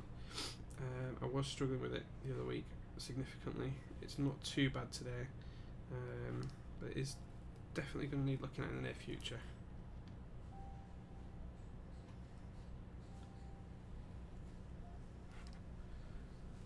Tidal lubed them. He lubes them massively different. Not bad, but I think I prefer Chris's linear style of lubing. Yeah, everyone likes something different. That's the whole point of the hobby. It's all about preference. It's all about what you like as an individual. You know, there should be no shaming of people that like different things. I've had some people send some nasty things to me because I've used ISO on boards, as you can see. It's not what should be part of the community, in my opinion. Preference should absolutely be encouraged and diversity should be encouraged in this community. The whole point of the hobby is that we can build boards that we want and like to use in the ways that we like to use them, and I'll be forever a massive proponent of that kind of way of thinking. Try and give myself some more solder here.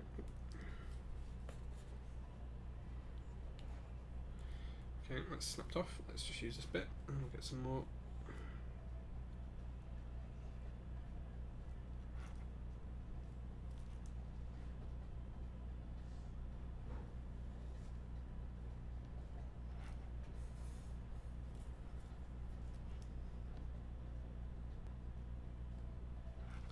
There we go. Where did you buy that solder ball cleaner? This came from Amazon. It was about £2, about $3 or $4, and it's just really good. Just a nice little simple solder ball cleaner. Just kidding. Yeah, Holy Pandas, man. Each to their own. Everyone should get to use the layouts they like, whether it's ISO or whether it's ANSI or whether it's GIS or whether it's something in between. A lot of people like hybrid layouts these days, and people should absolutely be encouraged to do that. You like the colour of the cleaner? Oh, well, so it's just black, and then it's just a copper ball inside. It's just a copper ball. Copper ball. GIS. J-I-S, not Jizz. GIS. Japanese layout where they have the ISO enter, and then they have a different bar, and they have the ANSI shift, amongst other bits and pieces. Making things I say sound rude, as if I would ever tell a rude joke. It certainly doesn't sound like me. Yeah, I think mine came from Amazon. I think it was a few pounds. Olivia, they must have copper soldering balls in America. And Theo's back. Welcome back, man. Welcome back on stream. Good to see you again, dude.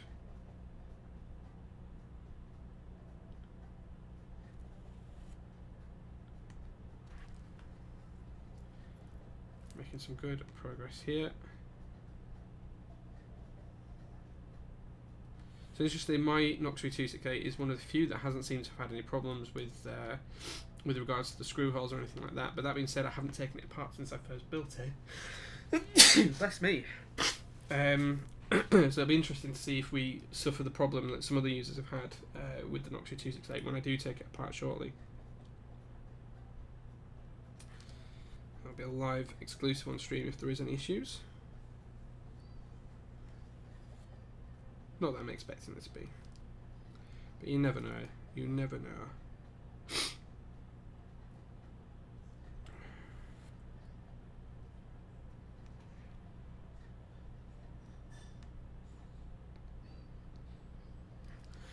Okay, Jake Keebs is a certified non-rude do with little to no chewed. I don't know what chewed is. What's chewed, man? What's chewed? It should be on the US one, Parker. It should be. It should be. I'm moving tomorrow. It means I can get a decent soldering setup. Oh, attitude. Okay. Yeah, it'd be good if you get a decent soldering setup, James. That'd be nice. That'd be nice. Mine is very much a case of I can solder wherever I need to because it's just a soldering iron that plugs and unplugs. Nothing fancy. Just does the job nicely. Everyone has Twitch Prime. Yeah, everyone has Twitch Prime. Amazon owns us all. Indeed, they do. I don't know very many people here in the UK that don't have an Amazon subscription. Okay, almost at the end of this bit of solder that we snapped off. I'll try and get some more off of the roll in a second.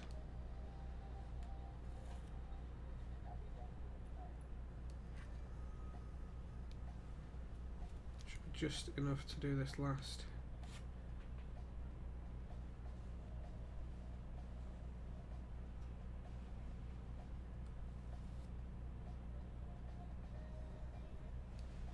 Pin.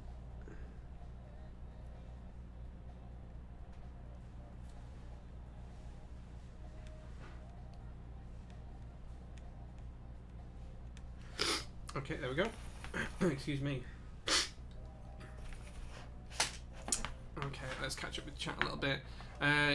Theodore's chuffed that he finishes XD96. Nice. Yeah, if that's your endgame, man, that sounds really good.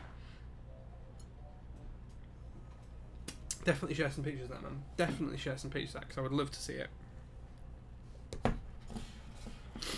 One thing about this hobby that I absolutely love is just seeing all the other boards that people create. And one of the things I'm most excited about outside of my own builds at the minute right now is to see what people are going to do with the Hyper 7 boards that I've recently shipped out to everyone. I think that's going to be one of the highlights of my year, is just seeing what other people come up with and how they build their boards and what sorts of layouts and other options they use and key sets and how they make cases and all of that kind of good stuff. Oh, well done, man, finishing your desk. That's good, Kyle. Glad to hear it.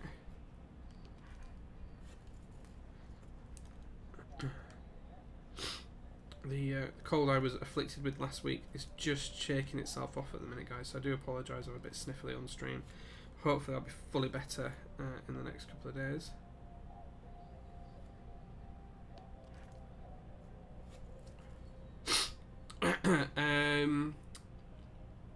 Good shout, you'll do it when the sun's back. Yeah, okay, hopefully it should be back tomorrow. Yeah, hey Carl, welcome back, man. I want a table of Hyper 7s at the next meetup. Do you know what? Mr. Evil Genius, that would be absolutely fantastic. If I could see a table full of 3 or 4 Hyper 7s at the next UK meetup, or a picture of them at the next SoCal meetup, or something like that. There's quite a few that went to America. That would absolutely make my year with that. That would be the biggest achievement that I would have had in keyboard land. I would be so happy and so chuffed with that. I mean, guys, that's just such a big thing.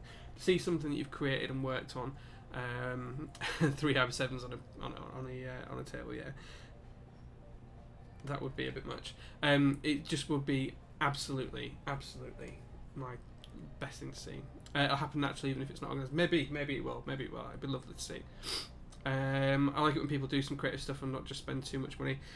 Yeah, well, I mean, spending money is part of the hobby. I mean, it's a niche hobby, so things are going to be expensive. They're not going to be cheap. But yeah, I would absolutely rather see something creative than necessarily something that's cost a few £100. Some of the best posts on Reddit don't get anywhere near the recognition they should. You know, you see some lovely hand-wired builds on there, and other 3D printed cases and all of this kind of stuff, and even a lot of customs that are worth, you know, $700-800, and they just don't get any recognition. And it is kind of sad. It's kind of sad that there's all this work or money or time or effort gone into things, and they just don't get the recognition. Excuse me for just 1 second, guys. Just give me 1 second, folks.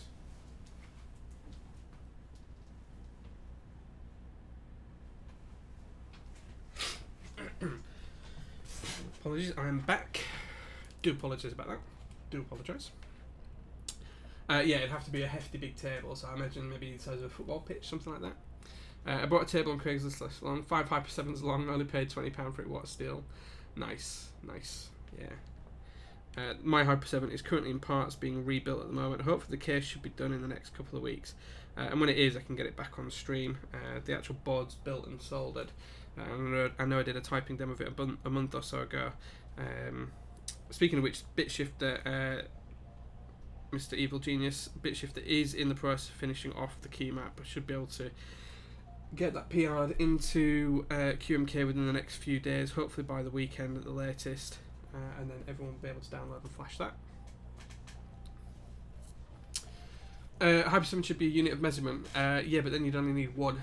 One is not a great count. Do you need a hydraulic lift to work on it? No, not really. It's not that big. The bitrate is pretty constant at just under 6,000. Should be okay. I think it might just be our internet connection, Kyle. Certainly not the upload here.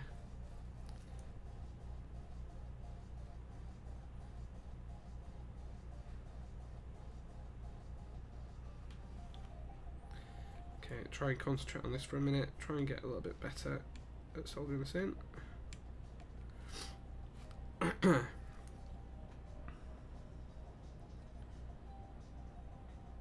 Some people complained last week about the stream being a little bit buffery and a bit slow, so we are only streaming in 720p today instead of 1080p. But as long as it's okay and the bitstream says okay, I'll be increasing that back up to 1080p next time out, which would be good to do. Good to do.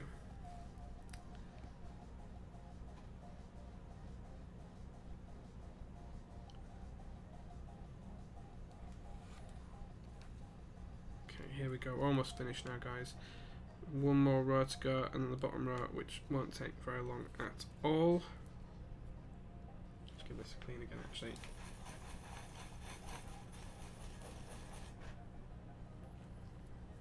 Okay, so just got this last row to do, and then the bottom row. So this is the last full row that we need to solder. It shouldn't take too long now.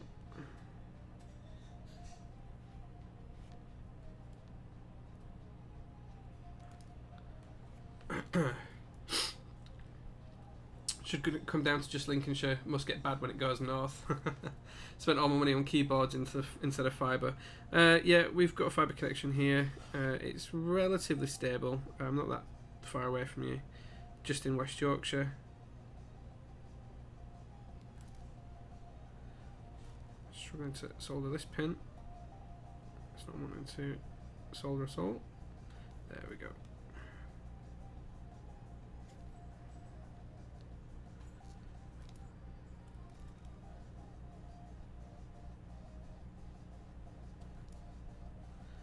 Here we go, folks. Last proper row, and do the spacebar row. In fact, I might do them together actually. Try and speed it up a little bit by doing it at the same time. It's relatively nice and easy to do. The board does only support one bottom row actually as well. It was a little bit of a mistake by Zondat when he designed the PCB with Rosakin, but it does only support this one bottom row. There's no other bottom row that you can have the option for. That's literally what you can see here. That's the option for the bottom row, which is slightly frustrating because I would have liked to have gone 7U spacebar on it, which was the other proposed option when the group buy was announced. So it's slightly disappointed that it didn't happen. My fingers, yeah, I've got very thick fingers. Short, fat fingers is probably how I would describe them. Does make it difficult for me to touch type amongst other things.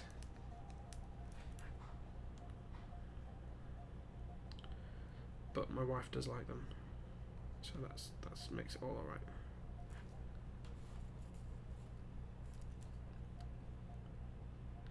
Okay, so we're just soldering the arrow cluster here, or the bottom part of it.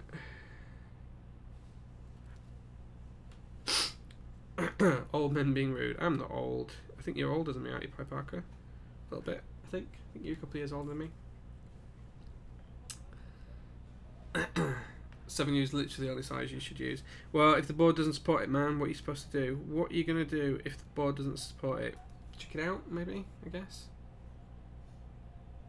Oh, really? You're only 24? Man, sorry. I thought you were closer to my age. Maybe you just act mature.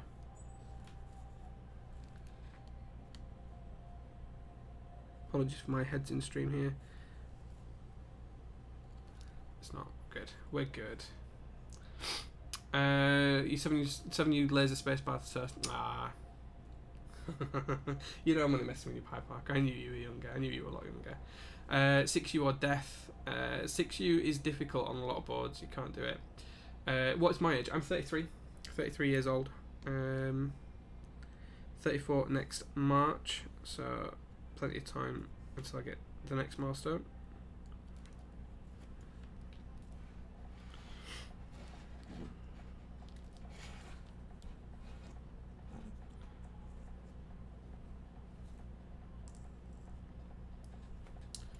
Jay's 18. It's all banter. Yeah, it is all banter. It's all good fun. Do you know someone who worked for me the other day, who works for me? I said to him, I asked him if he could do something, and he came back about 4 or 5 hours later, and I asked him if he'd done it. He said, no, I thought that was just banter. It was rather frustrating. I mean, I get banter is one thing, but to not do your work and think it's banter, that's something very different entirely. We had a good conversation on that, though. I think he understands now.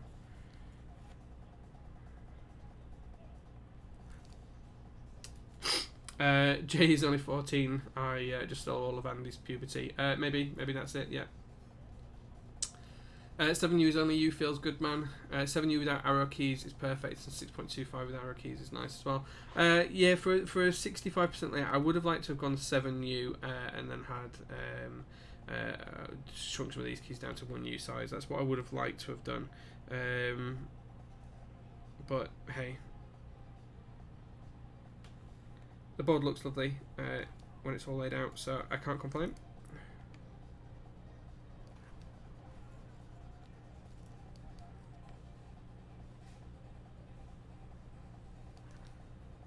Okay, so we're getting there now, folks.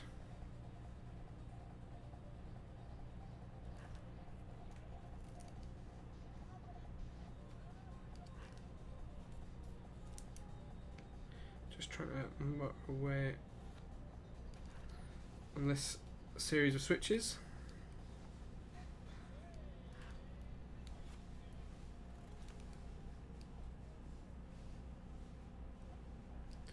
I'll soon be there with this board. Not much more to do now. Maybe another 10 or so switches, I think. And then we can go ahead and take the old 268 apart. Switch over the caps and put this new plate and PCB in,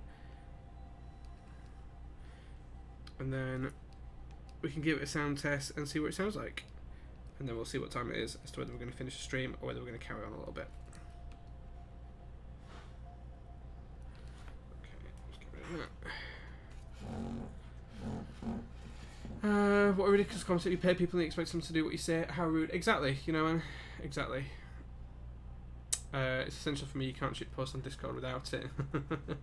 That's fair. Menu key is essential. Sorry, Gaff. I thought I was coming to the office and doing work thing was banter. Yeah, exactly. It did everything else, just not the main thing you were supposed to do on the day. Hey, but it's one of those things. I don't have powerful fists. I've got really small fists. Look at the size of my fist compared to my arm. It's ridiculous. It's tiny. It looks stupid. I've got really short, fat fingers and massive square palms. Just really weird shaped hands. Really weird shaped hands. Essential for me, you can't shitpost on Discord without it. Yeah, base layer or death. Base layer or death. You sound like Eddie Izzard there with the ultimatums. Eddie Izzard is one of my favourite comedians. I absolutely love the guy. I think he's amazing.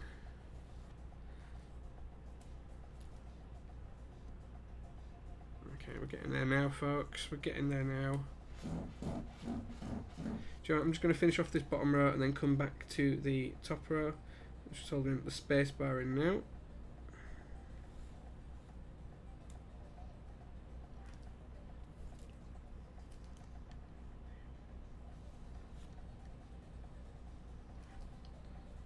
Getting there here. So this is the space bar almost done. That's space bar done, and we're just going to do the Control, Alt, and Windows key.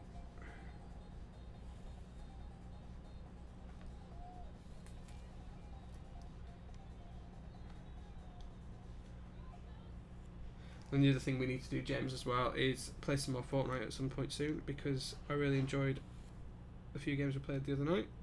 So definitely to try and do that more this week.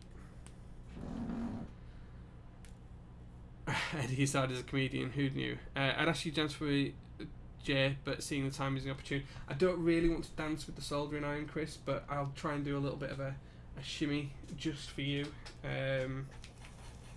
You know I love you, Chris. You're my favourite. But there we go.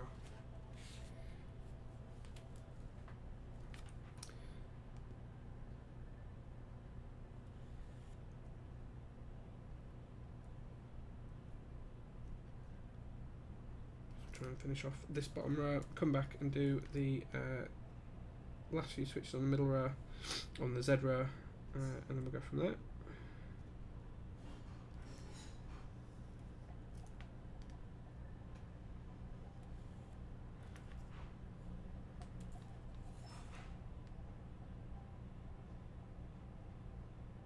Probably a bit out when I said we only got 10 switches to go a few minutes ago. I think we've probably got about 10 switches now. It won't take us long to get there.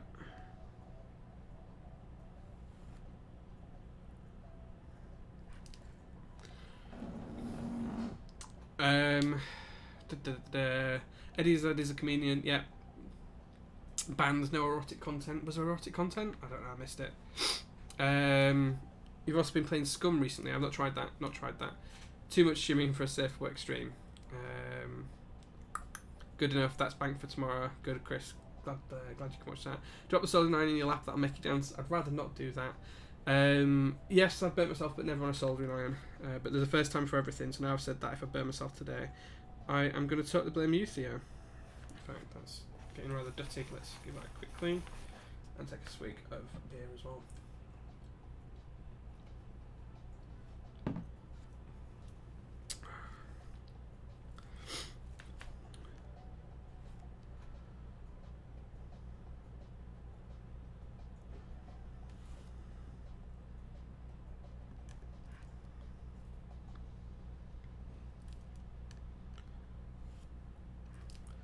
There we go. Yeah, I am going to blame you, Theo, if I do burn myself today. If that happens, it is going to be your fault. But no, I've burnt myself on the oven before. Car tyres as well. You wouldn't believe how hot car tyres get. They've had me a few times. And brakes as well.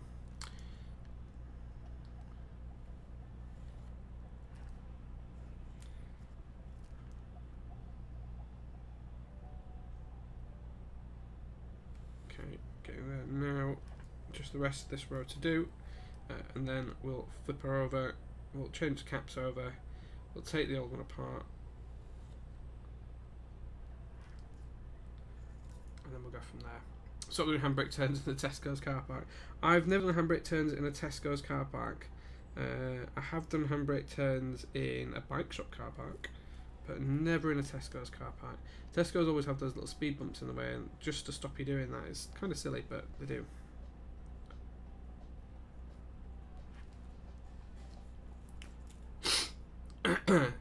How I don't remember fingertips. I'm never actually that close. The soldering iron is not that hot. It's only 340 degrees. I'm never actually that close. Probably an inch away at most. Camera's straight above the where I'm doing it from, so you are getting a pretty good angle. I'll try and show you. I'll try and keep everything out of the way here. Really awkward angle. Yeah, I never get too close.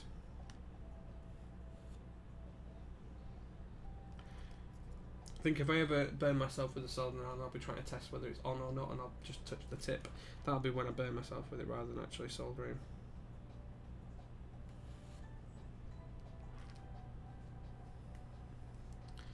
But soldering's just one of those things that you get used to with practice. But yeah, we're almost done now. Just a couple more switches, guys, and then we're done with this build. And we'll put it in the case, give it a test out, and see where we get to. Doggo's back on stream. Doggo's back in the room.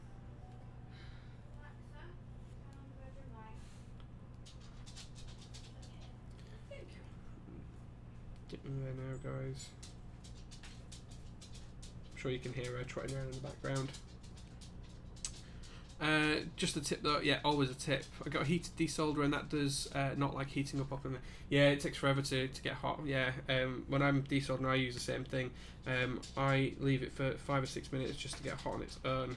Try and stay away from it until it's ready to go. And then the quickest way to cool it down is actually to put it into hot water and then let the water cool. So if you boil a kettle and have a pot of boiled water, put the iron into it straight away, and then it'll bubble and phase a little bit, and then it'll cool down naturally. That's usually the quickest way. Yeah, it looks like you push the solder all the way in from the top. Yeah, I do. I kind of do. I kind of push the solder in. I go along the board rather than top down, so I'm pushing it along the surface of the board into the soldering iron. That allows me to keep my fingers away at the longest possible distance and still make it in. So there we go, so that's the board all soldered up. Just gonna tuck that out of the way now. If you guys are looking for good solder, I can recommend this stuff. It's really, really good. Easy to desolder as well. It comes in nice big pound weight rolls. So there we go, you can see it's all put together, it's all nicely soldered. It looks pretty good, looks pretty smart. What we're going to do now, I'm just going to unplug this, and then what we'll do is we'll take this apart. As you can see, this is my Noxary 268, number 13 of 22. Specifically asked for that number, it's my family's lucky number. Just undo these screws here. And this is where we get the moment of truth as well, as to whether I have one of those Noxary boards that is susceptible to screws twisting and cracking.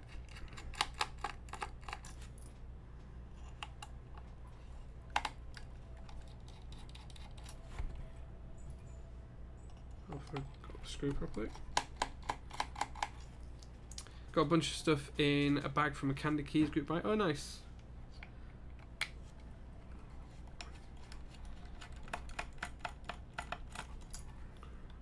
I've had mixed experiences with Candy Keys, so I'm not sure how I really feel about them lately. So all of these seem to be unscrewing well. Doesn't seem like I'm afflicted with the issues that some people have had. The screws snapping. I don't recall it being difficult to put together either. I seem to remember it being quite easy to screw together. Unlike a lot of cases, this does use very, very fine screws though. I think it uses M2 screws, which for the cases is almost unheard of. A lot of people use larger sizes for their keyboards.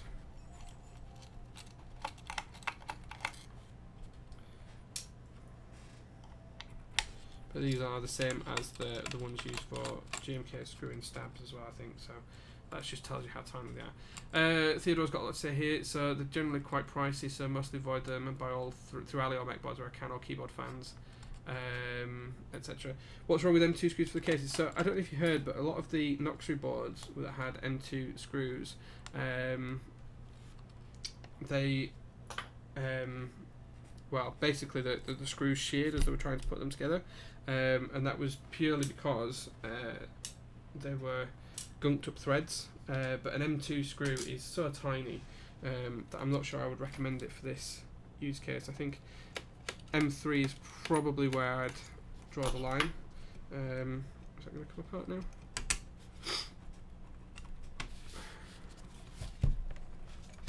There we go. That's the last one. Take that out. We're going to reuse the base, so that's fine as it is.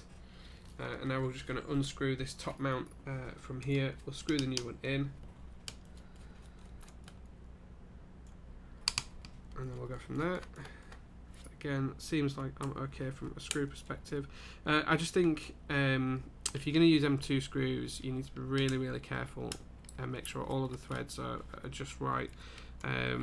They are so fine screws that they don't take much lateral force to snap or shear or break or cross thread either. I just think that M3s for this use case are probably a lot better. Gosh, that one's tight. Got it.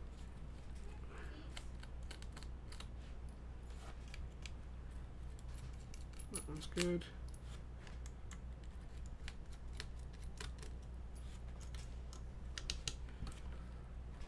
That's tight as well. Just use a larger screwdriver for this one.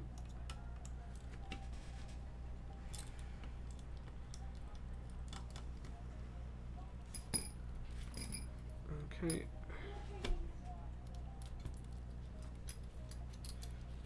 Pull this out now. It is really, really tight. One thing to say for Zon that is his tolerances are usually spot on.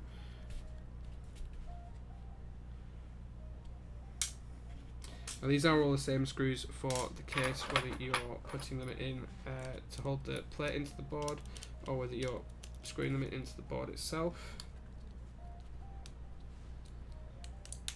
Oops. Just grab that off the floor. That's only one, we'll put it back in the outside afterwards. I'll just grab these out with some pliers.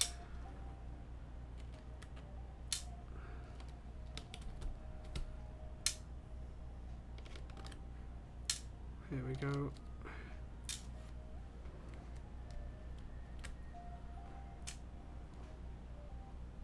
I think that's everything. Is that all of them? Yep, there we go. Okay, so one's on the floor. I have to grab that after the stream and put that onto the board. So that's that one removed. What we're going to do now is pop this one into the board. So bring back the case, flip this over, push this in nice and neatly. What is it you're swapping in and out? You missed the start of the stream. So I have a 78 gram Xylent build. And I'm changing that for a 63.5 gram MX Black build. So these are Retooled MX Blacks. So we've got a tactile and a linear, a silent board and a non-silent board, and that's how I plan to use it. So that's all set in place there. So what we're going to do now is just screw all this together, and then we'll change the caps over.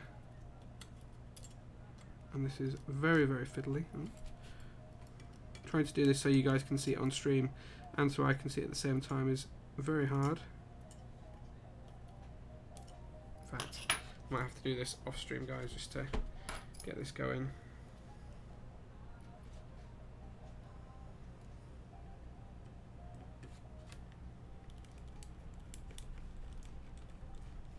Okay, so that's one in. Try and spread these out a little bit as we do them.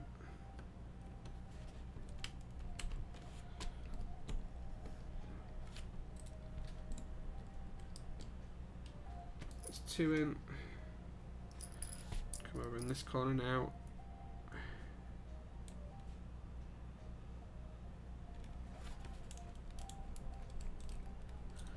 That's three in. And do one up on this side. Normally I'd try and recommend going diametrically opposed, but these are so finicky and tiny. I'm just doing them where I can.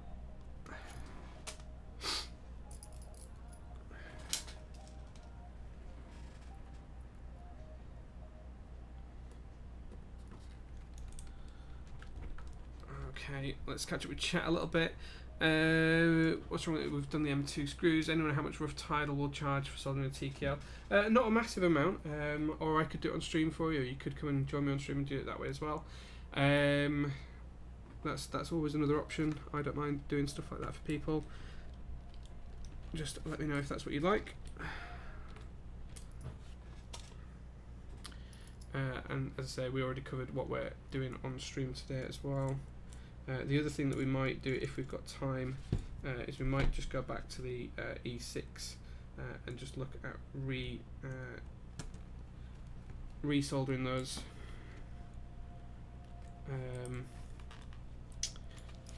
LEDs and see how that goes.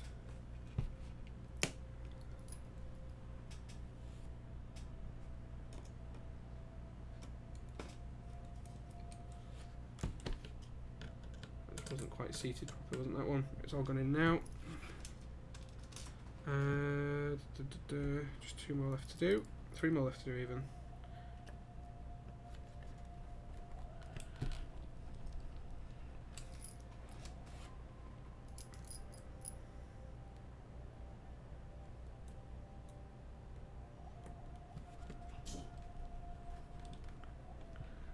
Okay, last one. And then we'll screw the case back together, and we'll change over the caps, and we'll give her a test. Now I have already got the hex file for this because I've already created that for the previous build, so I'll just flash the same one onto this when we flash it later on. There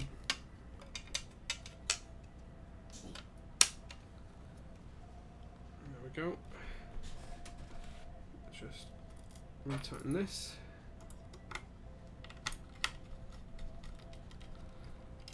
I'll keep options open, but I get a price payment anyway. It'll be late October, I think.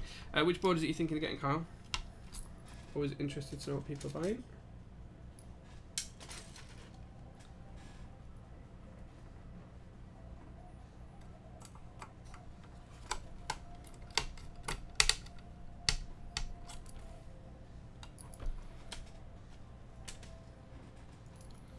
Huge impulse buy. What is it, dude? What is it? Tell me what it is, man. Tell me what board it is. I'm dead interested to see. It's probably something that Olivia's already got, because Olivia has everything. X1, yeah, that's or the number one that's just about to go. Get delivered as well, I think, is the X1. I think. Okay guys, so we're almost at the end here. We're almost at the part where we can say this is what it's going to look like and this is what it's going to sound like. I'm really excited to be able to sound test this. So we'll swap the caps over super duper quickly after this last couple of screws have gone in. Let's say I'm aware that I'm 1 screw short. I'll grab that off the floor later on and make sure I put that in as well.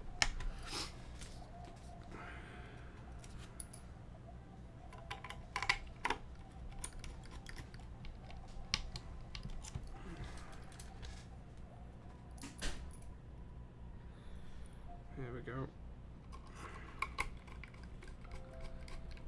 Oh, the X1. Oh, nice. Yes, the Alpha X1 is a lovely, lovely board. Okay, so there we go. You can see as a Noxary 268 with Retooled Blacks ready for keycap swapping and sound tests. Let's just carefully start to move these over.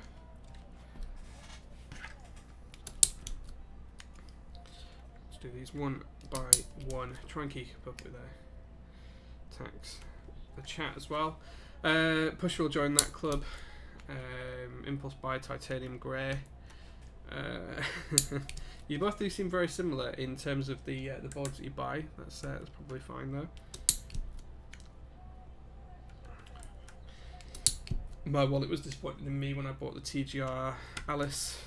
That was a disappointment for myself. But I'm really looking forward to getting it now. Can't wait to get hold of that and build it. Should be good fun.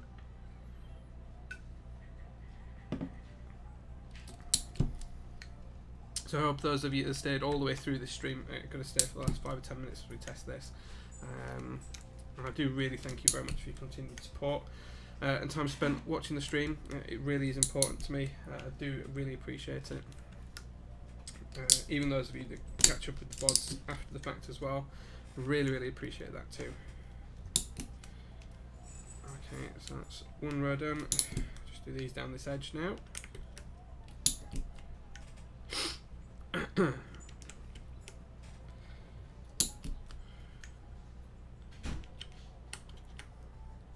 Nothing wrong with impulse buying boards. I do it relatively frequently. But if you're going to use them and you're going to love them, then hey, it's not a bad decision. As long as you're not getting yourself into silly amounts of debt for stuff or anything like that, then I think you're all good. You're all fine and gravy and dandy.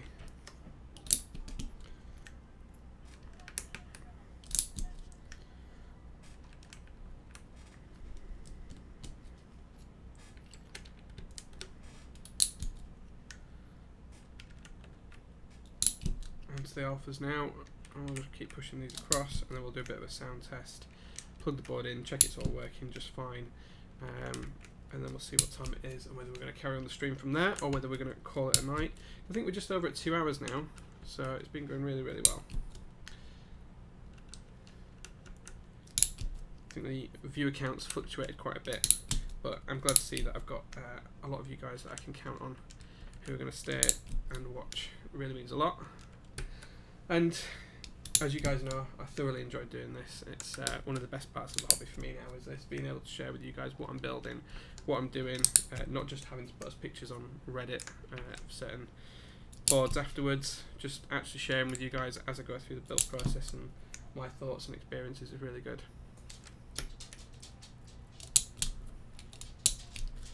Muted is one of my favourite sets. Yeah, I agree, Theodore. It's absolutely lovely. I've just got recently GMK Samurai as well. It's not mine, it's for Yankar, who does PCBs. He had that delivered to me whilst I was, well, he was out of the country, and Red Samurai is absolutely stunning as well. It's one of my favourite sets at the minute. I'm definitely going to have to pick that up. And we closed up 112 key bags sold. Nice, man. Well done, dude. Well done. Don't forget, we need to sort something out as well. You should have sent me one and I'd put it on the stream. That would have been good as well. And I know a lot of people saw them at the meetup. So yeah, it's good. In before PayPal lockdown. Yeah, it's always a risk with any group buy. Always a risk. How about Modern Dolch, Theo? Oh, okay, yeah. I really like Modern Dolch. Definitely in for that. I think it's going to be a really nice set. Awesome OG double shots. Actually, Pexon's got a set of my OG double shots cherry keycaps, so I'm just waiting for those back off him in the next couple of weeks.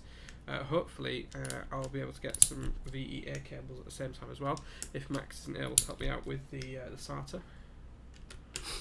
If anyone needs wing keyless OG double shots, me and my girlfriend legit's cleaned up 4 sets of them, 1800 mind. Yeah, it wouldn't fit any of my boards apart from my 1800. Which, actually, thinking about it, that is one of the boards that I do need to feature on stream. So I've got some Ariba whites coming for an 1800 build. Now, it has been desoldered and cleaned and tidied up, but that is going to be one of the next builds that goes on stream. I'm not quite sure on which order that's going to be yet. Oh, and do you know what? We messed up. That's soldered in the wrong spot. So even after all that checking, I still need to go back and adjust that anyway.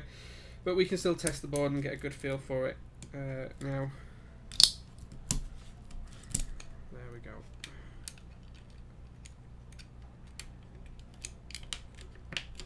There we go, guys.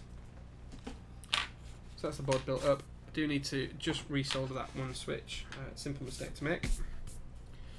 But let's turn off the music and we'll give this a bit of a sound test and see what you guys think. So there we go, so this is Retooled Blacks in a Noxary 268. Bit of a typing test for you.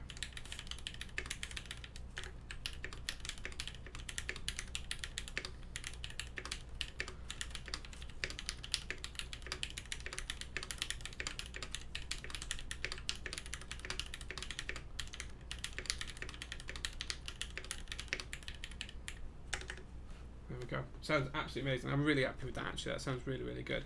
I do need to just move that switch a tiny bit over. I don't realise why I messed that up, but that's a quick 2-minute job for that. I'll do it off stream. But yeah, I'm really happy with that.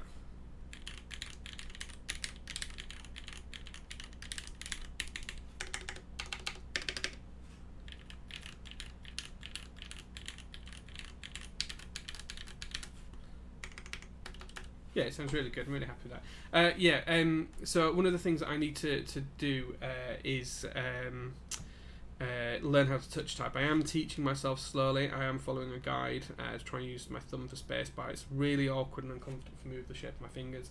It is something that I'm addressing. Hopefully you will see the improvements in the next couple of weeks. Yeah, I'm glad that you all like the sound of it. I think it sounds really good.